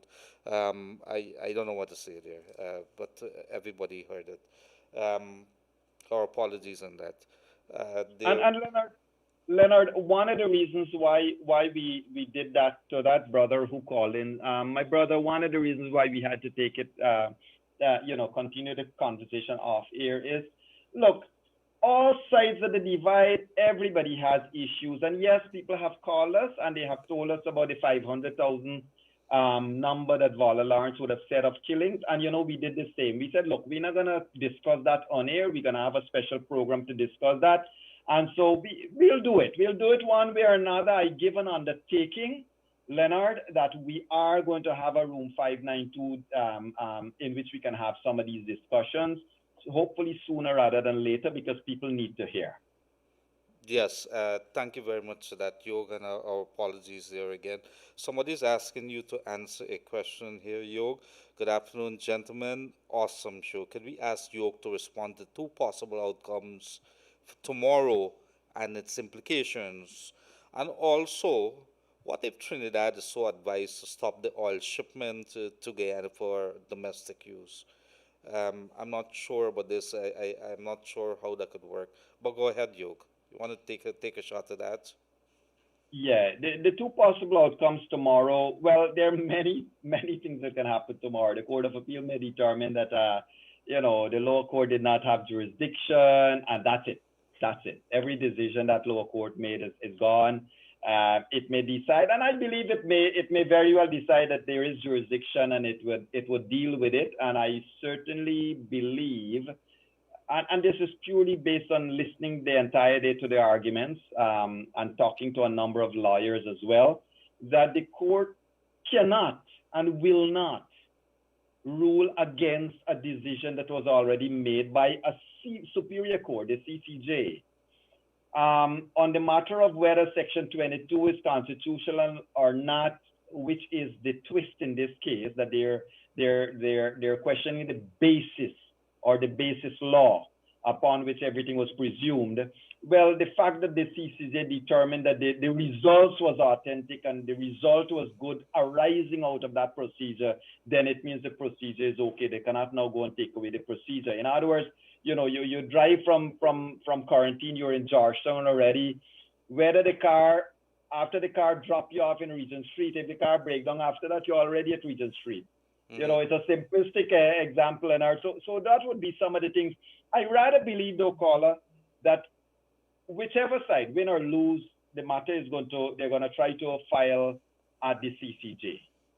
So the CCJ most likely is another step in this process. In other court matters, if you or I take any matter to the court, our lawyer might advise us, hey, it makes no sense to waste your money and go to the next level. But in this case, everybody is showboating, everybody is trying to prove one thing or another, and so they're going to delay this process. So that's that, Leonard. On the GCOM side, of course, it's up to Claudette Singh after tomorrow's decision to say, hey, enough of this, we need to move on, or to say, well, I'm going to wait until whatever. So that should answer the. What was the second part? They're saying if Trinidad, I think the person was asking about Trinidad could block our oil shipments here. No, they're not gonna. They could is an operative word, but they're not gonna do it. I mean, look, as long as Guyana has money to pay them for the oil, it's a different matter, right? So it's not donation, it's free. It's at a cost. Sorry, it's not free. So Guyana is paying for the oil. It's coming from wherever it's coming. Don't forget there's illegal oil coming into the country too. That has been exposed by Kaieteur News, I think, a year or two ago. Some big people, big up there somewhere, have been involved in some fuel importation, smuggling, and stuff like that. It's been going on a long time, but different faces, same crime. So Leonard, the Trinidad or wherever will continue to sell their oil to Guyana. Unless and until there is going to be imposed an economic sanction. Which is not the place that you want to be. That is a different matter than God help us all. Yeah, that's not a place. I think, like Venezuela, I think there was recently some shipments from the Middle East, and there were ships that I think would have been standing by to block them from going to Venezuela. I think there was some issues here.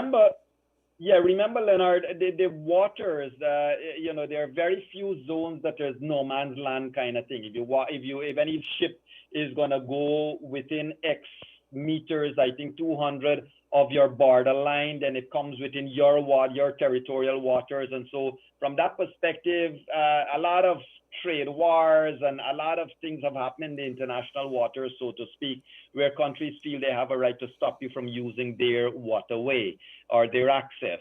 So a lot of things will come at play. And, Venezuela is, my fear for Venezuela, Leonard, is what is happening there to its people.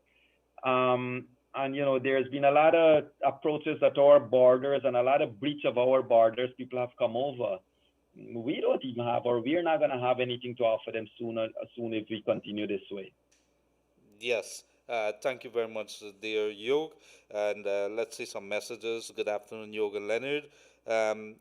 Enough is enough. It's time for the PNC people to finish. We call on Mr. Granger and all those taxpaying money they're wasting. The Guyanese people need. The people starving. They're losing time. He don't have a heart, and so we go straight to the lines. Let's see if there's some other callers here. Good afternoon, caller. You're on the air. Good afternoon, caller. You're on the air. Good afternoon, gentlemen. Good Mr. afternoon, sir. Gildarie, I think you have a lot more patience than I do. So to lose it today is acceptable. We accept your apology because you have had a lot more patience than I do. So if you trip out a little bit after 149 days, it is understandable you're human. Go ahead, sir. Thank you very But much. but to make a point, as I said earlier, the discussion has to be have had about what the talks need to be because as it is evident, this thing can keep going around in circles and circles. And while that is happening, the time is running out. We're almost at the end in July where we go into August and we're still at one spot and they're gonna keep going around in circles for whatever reason, for different reasons, and we're not getting anywhere. Somehow somebody who is neutral from somewhere has to come into this conversation and guide the two major players to get away to get this thing solved. I must say that it is sad to see us attacking the judiciary, attacking anybody that has anything to say contrary to what anybody else believes. Because in a society that is democratic, there will always be views contrary to yours. Many people have a view contrary to mine, and I respect their view. And sometimes I learn from their view how to modify what I know and what I don't know. But it is unfair for everybody to keep attacking people from left, right, and center because of what they're saying. But like you said earlier, everybody, whether we like it or not, part of the sentence of these people have been told a story. And whether the story is right or not, they believe it. So it must have a conversation because I believe one thing we missed in everything that APNO FC said is that they talked about fresh elections, and that's the only thing in their book that they will accept. Because after all of this time, they're saying we win, they're saying we win, and saying we win, you can't now go to the same people and say we lost. So the only way you can justify yourself is by a fresh election. So we need somebody from somewhere to intervene. And in the midst of all of this, we're not paying attention. Like I saw what was on the news last night, how the indigenous people are suffering from this COVID-19 village. One village, the health worker, the only health worker in the village got the COVID-19. And so we need to get this over with to deal with the health crisis because while we're only going at 19 and 20, if we don't get it in line, one day we might hear 100, and God forbid if that happens, but we need to start working together in this country or we will be suffering from hunger plus COVID-19 plus everything else wrong that could happen. And our oil money is there and more will be pumping out and we cannot benefit from it. And Guyana needs to come to a place where they have to follow, like you read, one people, one nation, one destiny. We got to come to that. Thank you very much, brothers. Thank you very much, caller. Always very sober, straight to the point from that caller there. Thank you very much. Yog, maybe some response. I'm not sure. Well, I mean, the caller is right. I find it hard though that anybody in any part of this world can now come in to mediate a settlement between APNO AFC and the rest of Guyana. How is it going to happen, and how can one hope that APNO AFC thereafter, upon having a mediation or an agreement, is not going to take the agreement to court? I mean, you have to say you have to have good faith into the process. We have had good faith so far. So questions would need to be asked. And Leonard, APNO AFC, as the caller said, their whole intent is on having fresh elections. Fresh elections, yes. When, how, by whom? Obviously, Lowenfield has to be replaced. Obviously, there are a number of changes that has to be made to the election processes. Obviously, a lot of things got to be looked at and relooked at in a way.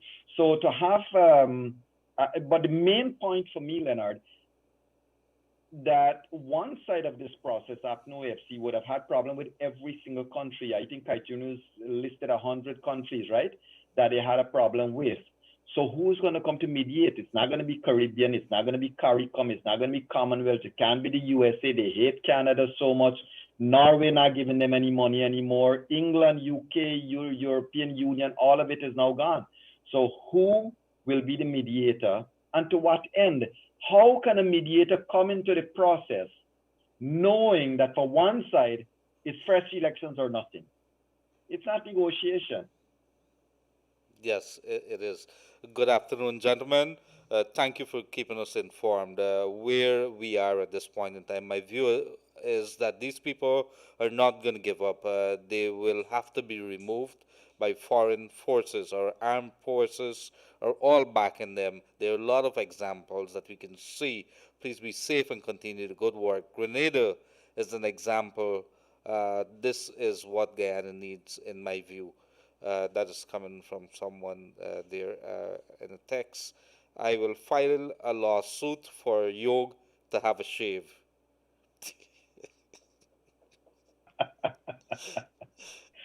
Thank you for that one. I think we need it. Good afternoon, Leonard and Yoga. Ganesh was in an interview saying that invalid votes was counted from the 6th of May to the 23rd of May, and then they realized and stopped it. He said that the ballots that were spoiled and cast aside in P3 were opened and counted. He further stated that these ballots were the ones where people who made mistakes had them put aside to recast their vote. So it means that one person was counted twice. Nothing like this was highlighted during this recount, and this shows how shallow these people are and at clutching at nothing much more strings. And that is coming there. So they are talking, I I don't know. mean, there are a lot of things that we need to keep on, that we must remember. You would remember one of the executives of the PNC was under the tent saying that none of the discipline services votes were intermixed, that they weren't counted. And for a whole week, this entire nation was told that the discipline services votes were not counted, and 8,000 votes were, and it was all a lie. It was barefaced lie, outright, outrageous lie, because none of that happened. And you know what also people didn't question? When you say that, okay, disciplinary services vote didn't count, who did they vote for? If you are alleging that one party was robbed by one set of people's votes not counting, I mean, you know who they vote for, which means somebody peeped and did some illegal stuff before. So, Leonard, there's a lot of questions, and this is why it's going to go back and forth, who said what, who did what, who's right, who's wrong. It has to go to an elections petition. The man who said he saw the death certificate, one man, remember, said he said he stood there. Again, the same PNC executive said, I stood there and I saw the lady vote twice. Now, you stood there. You didn't pull out your phone and video it. You saw the person voted twice, which means you went into the booth. You saw the person handed a second ballot paper. All of that needs to, a judge needs to question. People need to ask, did you see it? Is it true? Is it lie? The gentleman has not been known for speaking truth. How can I trust? What he's saying has suddenly become gospel for some people. Leonard, and this is why you and I keep repeating, all of these matters need to go to the court. I want them to swear. Well, they swear anyhow. All of them swear with Bible and Gita and Quran and everything else, and look what they're doing. So the holy books and the religions and so forth don't matter to these politicians in Guyana anymore. But what I find as really, really low is people would make all of these allegations and have other people follow it, believe it, because they hit that narrative over and over and over again, saying, I saw a lady go in and vote twice. Take it to a judge. Let the judge ask you, you see the lady? You go in there and saw that the lady did receive. Is there anybody else? Because you are not alone at that polling station. It has to be other people. Call on the other witness. Let's hear.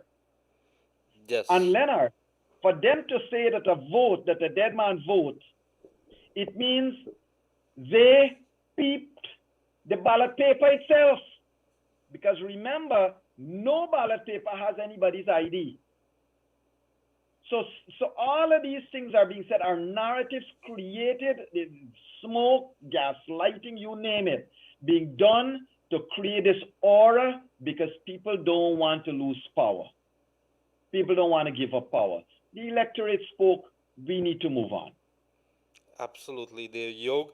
Let me read something to you that just was sent to us. My name is Elber Borrego. I'm a Cuban doctor and a Guyanese by naturalization. I live in Linden with my wife, who's a Guyanese doctor. Last Sunday, Kaieteur News published our story, and the story that the person would have sent is a story of two doctors in love and the challenges they face. Yesterday, we had a meeting by the Ministry of Public Health because of that mentioned article. My wife and me thought that that meeting was to help us, but that never happened. They tried to censure us. They don't want my story in the media anymore, but I will never give up. I want to know if you guys could share my story too. Thank you. And so I thought that they asked us to share that with you guys, tell you about the challenges that they would have been facing there. Um, uh, so that I think Like yes. we have a special ability to turn even the best of love stories into a horror story too, Leonard. I am so sorry, Doc, and keep on doing what you're doing. And I would, my message to that doctor and his wife would be, do the best you can for our people. Linden, you are in one of the best places, better places in this country. Linden is a wonderful place with great people. And, continue doing what you're doing. And there are always going to be people who disagree or agree and will say they disagree or agree with you. But, Doc, continue doing your duty. You're doing well. We pay attention to that story there. I've already forwarded it to my people. Good afternoon, gentlemen. My heart bleeds to hear every day how Guyana people are suffering, and you doing a wonderful job. All over the world, people listening. Good day to you if you're joining us from the United Kingdom, from the US, Canada, across the Caribbean here, Brazil, Suriname, Cayenne. How you guys doing? And of course, Burbies here, West Burbies. If you're in the Bagdam, a good day to Mr. Zaid, Rafiuddin, and the people down in Grove, Diamond, Georgetown, West Bank, Region 1 to 10. I ain't able to call out them out. But a good day to all our people. Good day to you, caller, you're on the line. Yes, good day, caller. I think do we have somebody there? Yes, good day, caller, you're on the air. Hi, good afternoon, guys. Good afternoon. Um, One thing I want to bring on with this COVID-19 and the attendance at the hospital. It was an article on the people that a woman wrote, and she took her mother to the hospital there. Her mother can't help herself. In the long run, she had to leave her mother in the emergency department and come outside of the gate. She left her number. Now there was supposed to be a scan. The woman out there, she cannot know what's going on in there. They didn't call her. When she did get back to go there, they asked her, why are you taking so long that you can't come and check for your mother? Because she's outside. She can't come in just like that. Now, her mother had to be admitted. She couldn't even go up to the ward. Next day when that woman went there, her mother was in the same clothes, the same position she was in, pissed up herself and messed up. Now she alone had to help clean her mother. How she could do that by herself? You got to, if it's one person, you admit in one person, we understand where you're trying to avoid the crowd. But if somebody can't help herself, you have to ask somebody else to assist. Sometimes the nurse might be able to assist you. Right? You got to change these things what they're doing. Mm-hmm. I notice sometimes a man and his wife and a child, the mother got to hide the child, the father got to stay outside. All those things, I don't know why they're doing that. Mm-hmm. So avoid the crowd. How much crowd is there? If you have one body going to visit somebody, right, at the hospital, you put down your name, who you're going to. Nobody else cannot go. They're asking you who you're going to, and somebody else don't went to that person, you can't go. I can't answer. Is that right? Well, I presume all facilities, government and other facilities, would have their rules and regulations, and especially with COVID-19 at this time, we got to be very careful. And I think the hospital would have introduced several measures in which they restricted the number. Even I think they said if you want to visit somebody there, you gotta. I don't think they're allowing visitation and things like that. I think all of that has been restricted. So Well, they had one person. But what I'm saying is, you have somebody cannot help themselves, and then one person alone can't assist that person. hmm You have to get somebody else with them. hmm I mean, that's important because sometimes no, the nurses don't do that. hmm I was in the hospital, I had experience with those things already. all right, Sometimes we the Right. nurses don't do that. uh, Yeah, sorry to hear though, but we can certainly follow up to see what the procedures are and we can share the information online. You are right. I mean, if somebody's unable to help themselves, there has to be different consideration for those things. The We'll, articles we'll, in we'll Sunday try to Sabbath, follow up to see what the procedures are and share the it information. was really, thing when you read it, the article that was in Yeah. Sabbath Sunday, it's Okay. it's really, feeling it was a big woman can't help herself, she can't do nothing. got you very Gotcha. much. We continue to check on it. Thank you very much, Yeah, caller. Right. it's very, very important. Thank you very much, caller. Thanks. So while that is happening, York, this evening we are gonna have who is the guest that you have for room 592? We have Sir Ron Sanders, and we want to talk a little bit. There is an upcoming second discourse on the OAS and what they plan to do. We want to talk a little bit about Mr. Owen Arthur, of course. We want to talk mostly about the OAS, the CARICOM upcoming meeting, the potential for sanctions, and what Sir Ron Sanders would have been gathering as the latest views on Guyana from his vantage point as an ambassador, operating with great independence over in the entire Caribbean, as you know, Leonard. So it would be an interesting discussion because Sir Ron doesn't mince words; he speaks it the way it is, and he made a very passionate presentation to the OAS a week ago. So we want to probably have the discussion, harken him back to that presentation, and then take it from there, Leonard. I'm looking forward to see what he would have to say as the potential things happening next. Yes, absolutely, and I think we will be paying attention tomorrow. Kaieteur Radio is going to be joining you with that court case delivery of the decisions by the Court of Appeal on the case that was filed based on the rulings, decisions by Chief Justice Roxanne George recently. It was appealed and it came before the court. And this is interesting. Every day we seem to be getting a lesson in Hindi, and I hope that I don't murder that language today again, like what I did recently and so many times. But Yog and Raj could correct me. Great teamwork, guys. Good afternoon. Continue doing what is best for this country. Yog and Leonard. And this one is Do Mahan Hai. Two great human beings. Every day we learn something. Is that it? Do Mahan Hai. Am I pronouncing it right, Yog?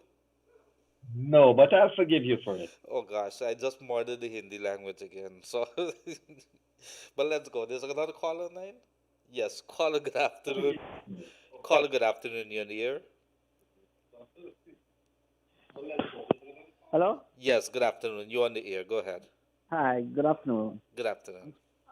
I was listening to your program every night time and every day, right? Yes. What is interesting, right? Are you hearing me? Yes, we hear you clear. Go ahead. I wanted to say something. What's happening in our country here right now is Lower your volume on your radio, please. Could you do that for us? yeah. Yes. I've been listening to your program regularly at night time and during the day. Well, what I'm observing here right now is something from the Bible. Is when Jesus was when the king heard that the next king was born, king of the Jews. What he did carry out the message and kill all his babies and just don't want to lose his position as a king because he heard the next king gonna come over. And what's happening here right now, Mr. Granger don't want to give up. And for not giving up, he allow his people and our people in our country to punish just for power. And he's not saying he claims to be a Christian and they don't see what's going on. You don't sacrifice your people for power. You do what you have to do for your benefit. Did we lose the call there? Hello, caller, you there? Apologies, I think we lost that call there, but thank you very much for coming through to us. As always, wherever you're from, we always want to hear from you. There's even Raul coming all the way from Philadelphia in the U.S. A good day to you, Minnesota folks. Good day to you. Good day to across Canada. We have so many listeners from there, Yoga, and they've been with us day in, day out. We look forward to being with you every day. It's always a pleasure. You guys have beaten on us. You guys have given us kudos so many times.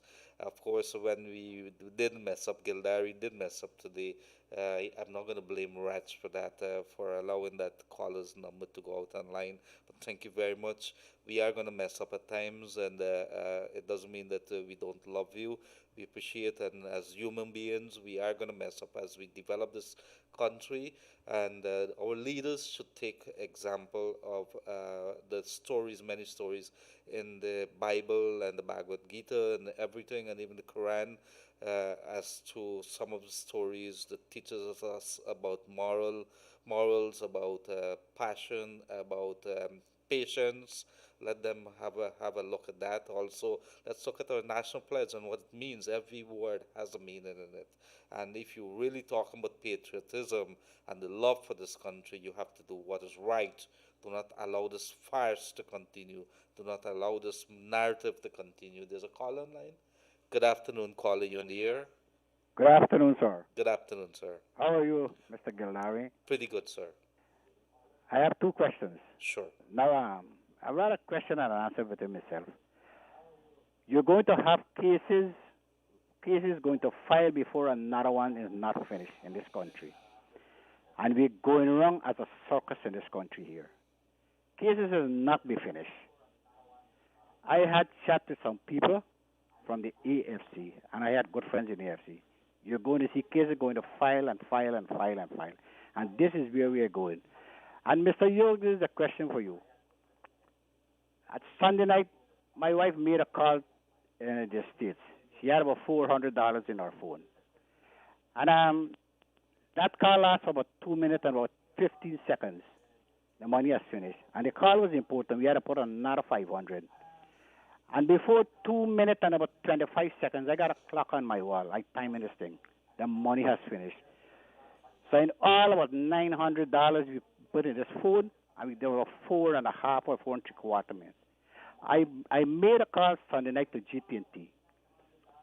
And the girl told me she can take the information, and I must call back within 24 to 48 hours. I called on Monday night about 7. Nobody was interested. I called yesterday. They said the person is not there.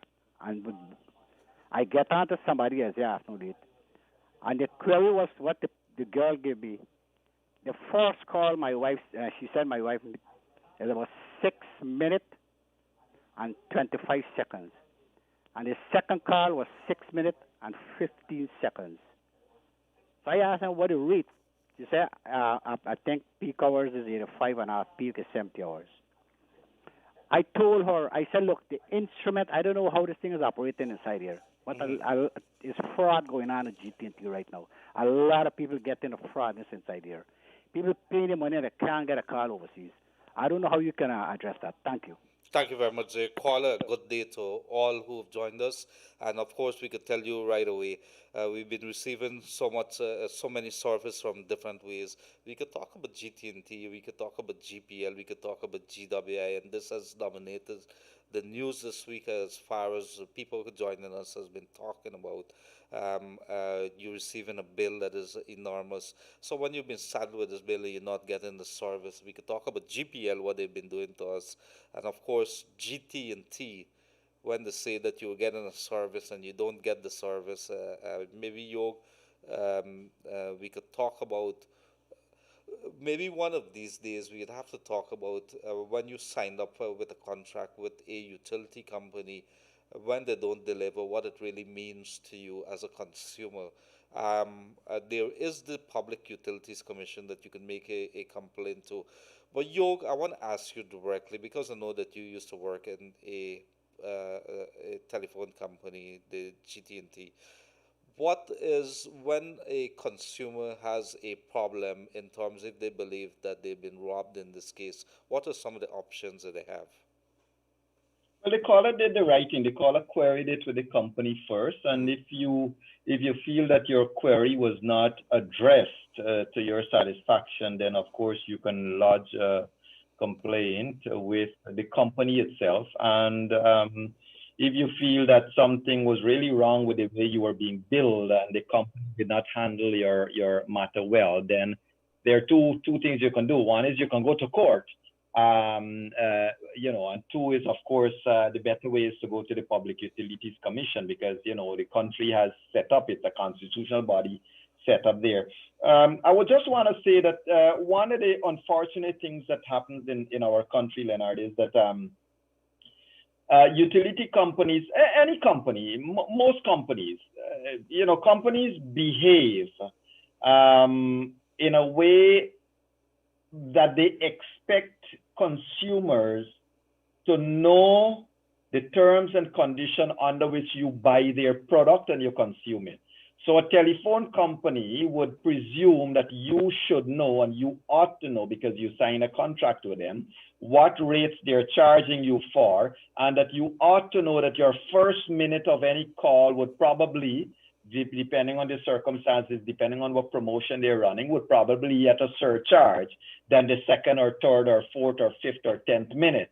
And then, of course, that you ought to know that there's peak time and off-peak time. They don't see, or it's not part of their regular duty to continue to educate the public. Of course, there has been periods of time in our history when, telephone companies would have had ongoing television series and programs to keep on educating the country how to read their bills and how to understand rates and stuff like that.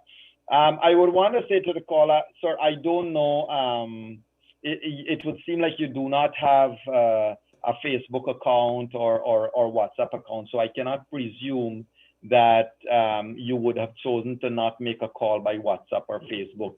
But one of the better things to do with technology as it is nowadays is to probably, use whatever monies you have to pay for a phone.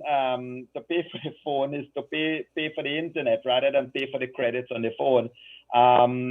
Decide how little you have to spend or how much you have to spend, and decide how you want to spend it, and maybe place calls from an internet basis because, but I cannot presume to understand the challenges you would have operated under in making that call. Sadly though, Leonard, a lot of the utility companies in this country, and if you recall, there is also problems in the commercial sector. You buy things, you go back and they say, no, we don't have a return policy and stuff like that. A lot of the things are hidden in the fine print. And as a consumer myself, I don't take time to read the fine print. Thankfully, you have the competition agency, you have the PUC, you have bodies that are there to help us. And we need to take advantage of their presence and go in and get their help. Yes, thank you very much for that, Yoga. And if you're now joining us, it's elections and COVID-19 watch here on Kaieteur Radio. You could get us as normal every single day on Kaieteur Radio on Facebook. And right now on YouTube, it's Kaieteur Radio live stream. And so you go there and you could see us, you could hear us talk, you could look at the comments and you could comment as well. Let's keep it clean, folks. No curse words, no bad words. Let us respect each other. We don't have to agree, but we could agree to disagree. And that is very, very important. York, this evening we are going to be joining Mr. Ron Sanders. Sir Ron Sanders, and he is going to be telling us on the way forward, especially with regards to that OS issue that we have right now. OS Permanent Council would have met, and there would have been more than 20 countries of the OS membership which would have come out, and they would have called for the declaration to be made on the recount. That has been happening, and in the meantime, if you want to know what has happened today, well, today happens to be 1 year since the GCOM chair Claudette Singh would have been sworn in, and what a time it has been for her. She's come under scrutiny that she probably would never have thought would have really happened to her. But it's a hot seat at GCOM, and GCOM would have been the body which would have come under the scrutiny this year to under the spotlight for many reasons, not less because of 148 days since that March the 2nd elections. Leading up to those elections would have been the playing out there, the soap opera with the choosing of not only a chair but also the sacking of a chair and so many other things that would have played out there. Even the scrapping of house to house registration, which have been ordered by the GCOM chair after court matter would have been heard. So we have many things to tell you. In addition to that, today, 1 year after she would have been sworn in, Claudette Singh, there are reports that three private criminal charges would have been filed against her by supporters of the coalition. And so we will await and see a little more details as to when that case is likely to be called, as to whether this has any impact whatsoever on the ongoing matter of elections 2020. We're not sure yet. Could we ask sometime or the other what impact this is likely going to have? I know that you did mention it, but for the sake of reminding our people, do we know at this point in time? Well, Leonard, there are actions filed against the chairman. I believe it's filed against her in the capacity of her being the chairman. I think one of them is questioning her decision to proceed with the recount after Mr. Fongafat, is that his name, would have advised that the recount might be illegal. But look, I'm not laughing at the case. Look, every case has probably its, I just can't help laughing. I'm sorry. But they're saying that the chairman acted in bad faith or whatever is the word they're using there. And they're saying that the chairman did not heed the advice of that gentleman. Now, you would recall that subsequent to that advice, Order 60 was made. Mm-hmm. Right? So that it became part of the laws. It was gazetted and stuff like that. So I mean, I don't know how far we can stretch this, but there are three cases would have been filed according to the Guyana RAG upon the chairman questioning her decision and saying that she acted against the what she ought to do. I think the charges were filed at the Georgetown Magistrate Court. In documents seen, the citizens allege that Ms. Justice Singh in the state in Guyana between 14th March, 13th June, acted recklessly and unlawfully when she refused to accept the CEO's report. So they're saying that by refusing to accept Keith Lowenfield's report, she acted recklessly and unlawfully. So those are the kind of things that the court will have to listen to again, Leonard. Yes. And this, I think, is going to go to the High Court. Yes, thank you very much for that, Yog. Let's try a couple of calls. We want to hear from our people very quickly. Caller, you're in the air. Good afternoon. Yes, good afternoon, caller. Could you turn your volume of your radio down, please? Hello. Yes, good afternoon. Go ahead. Good afternoon. Second, good afternoon to Mr. Yog, Mahadeo there, Leonard, Gildarie. Yes, sir. From the beginning, from inception, what I want to say is my personal feelings, right? So hope nobody feels targeted. Number one, our force, our Guyana police force, we the citizens of this country, our taxpayers' money, have been paying them. And personally, I don't feel they have been doing a very good job, especially when it comes to this election. It makes one want to believe that it's Guyana police force have become part and parcel of the coalition. The way, like I said earlier, it's not that I'm pointing fingers to anyone. It's my personal feelings. The way they're behaving the way the top cop Lester James is behaving and what's that. And so I think a lot of people out there don't know what you are talking about. That is for that part. And the election part, since for the no confidence motion time, I think it's very transparent who these people really are, who this coalition government really are. And I would try to cut a chart and say that my bottom line is I see a lot of people calling on Granger to concede. I don't think, like I'm saying again, it's my personal feelings, is how I feel. I don't think he's that type of guy that is going to concede. You're bent to one thing, and that is for destruction. And history have shown when great numbers stand up and demand, those in power doesn't have any choice than to act. And the power of the people is more than the people in power. So I believe the time has come now so that the higher power should take it in their hands and do what is best for Guyana. Thank you very much. Thank you very much, caller. And so many other times that we would have been receiving these heartfelt, what we're seeing here coming out from our people is that more and more people are talking out, more and more people are not taking it anymore. This thing is getting to people, it's getting frustrating, and they're watching, they're paying attention. There's a growing awareness that your tax dollars, and somebody would have disagreed with it. They said, everybody pay tax, I pay tax, and so on. But if you value what you've been paying and you want it you want to see that it's spent in a manner that all can benefit from it, then you are playing a role in the development of this country. And more, one seem to get the impression as if people have that awareness. That's a very, very good thing. It can be a couple of people, Mahadeo or parliamentarians or the politicians are the only one who is opening the mouth and saying something. You're driving along the road and you see somebody drop a bag with garbage, tell them. You got to start telling them.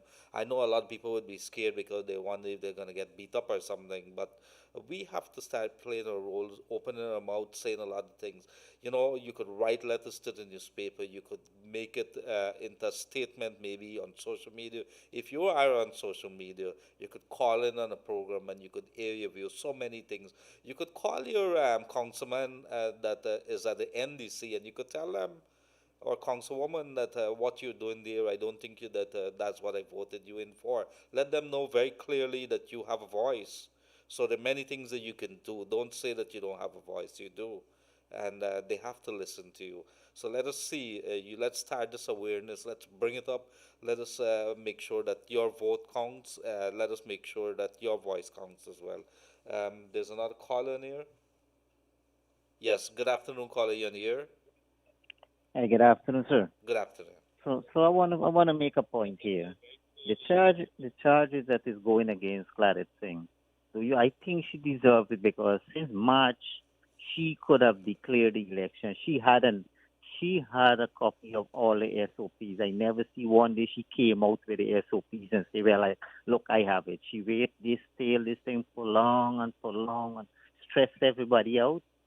And now what? She's crying foul now? Thank you. That's it? That's my contribution. Thank you very much, dear caller.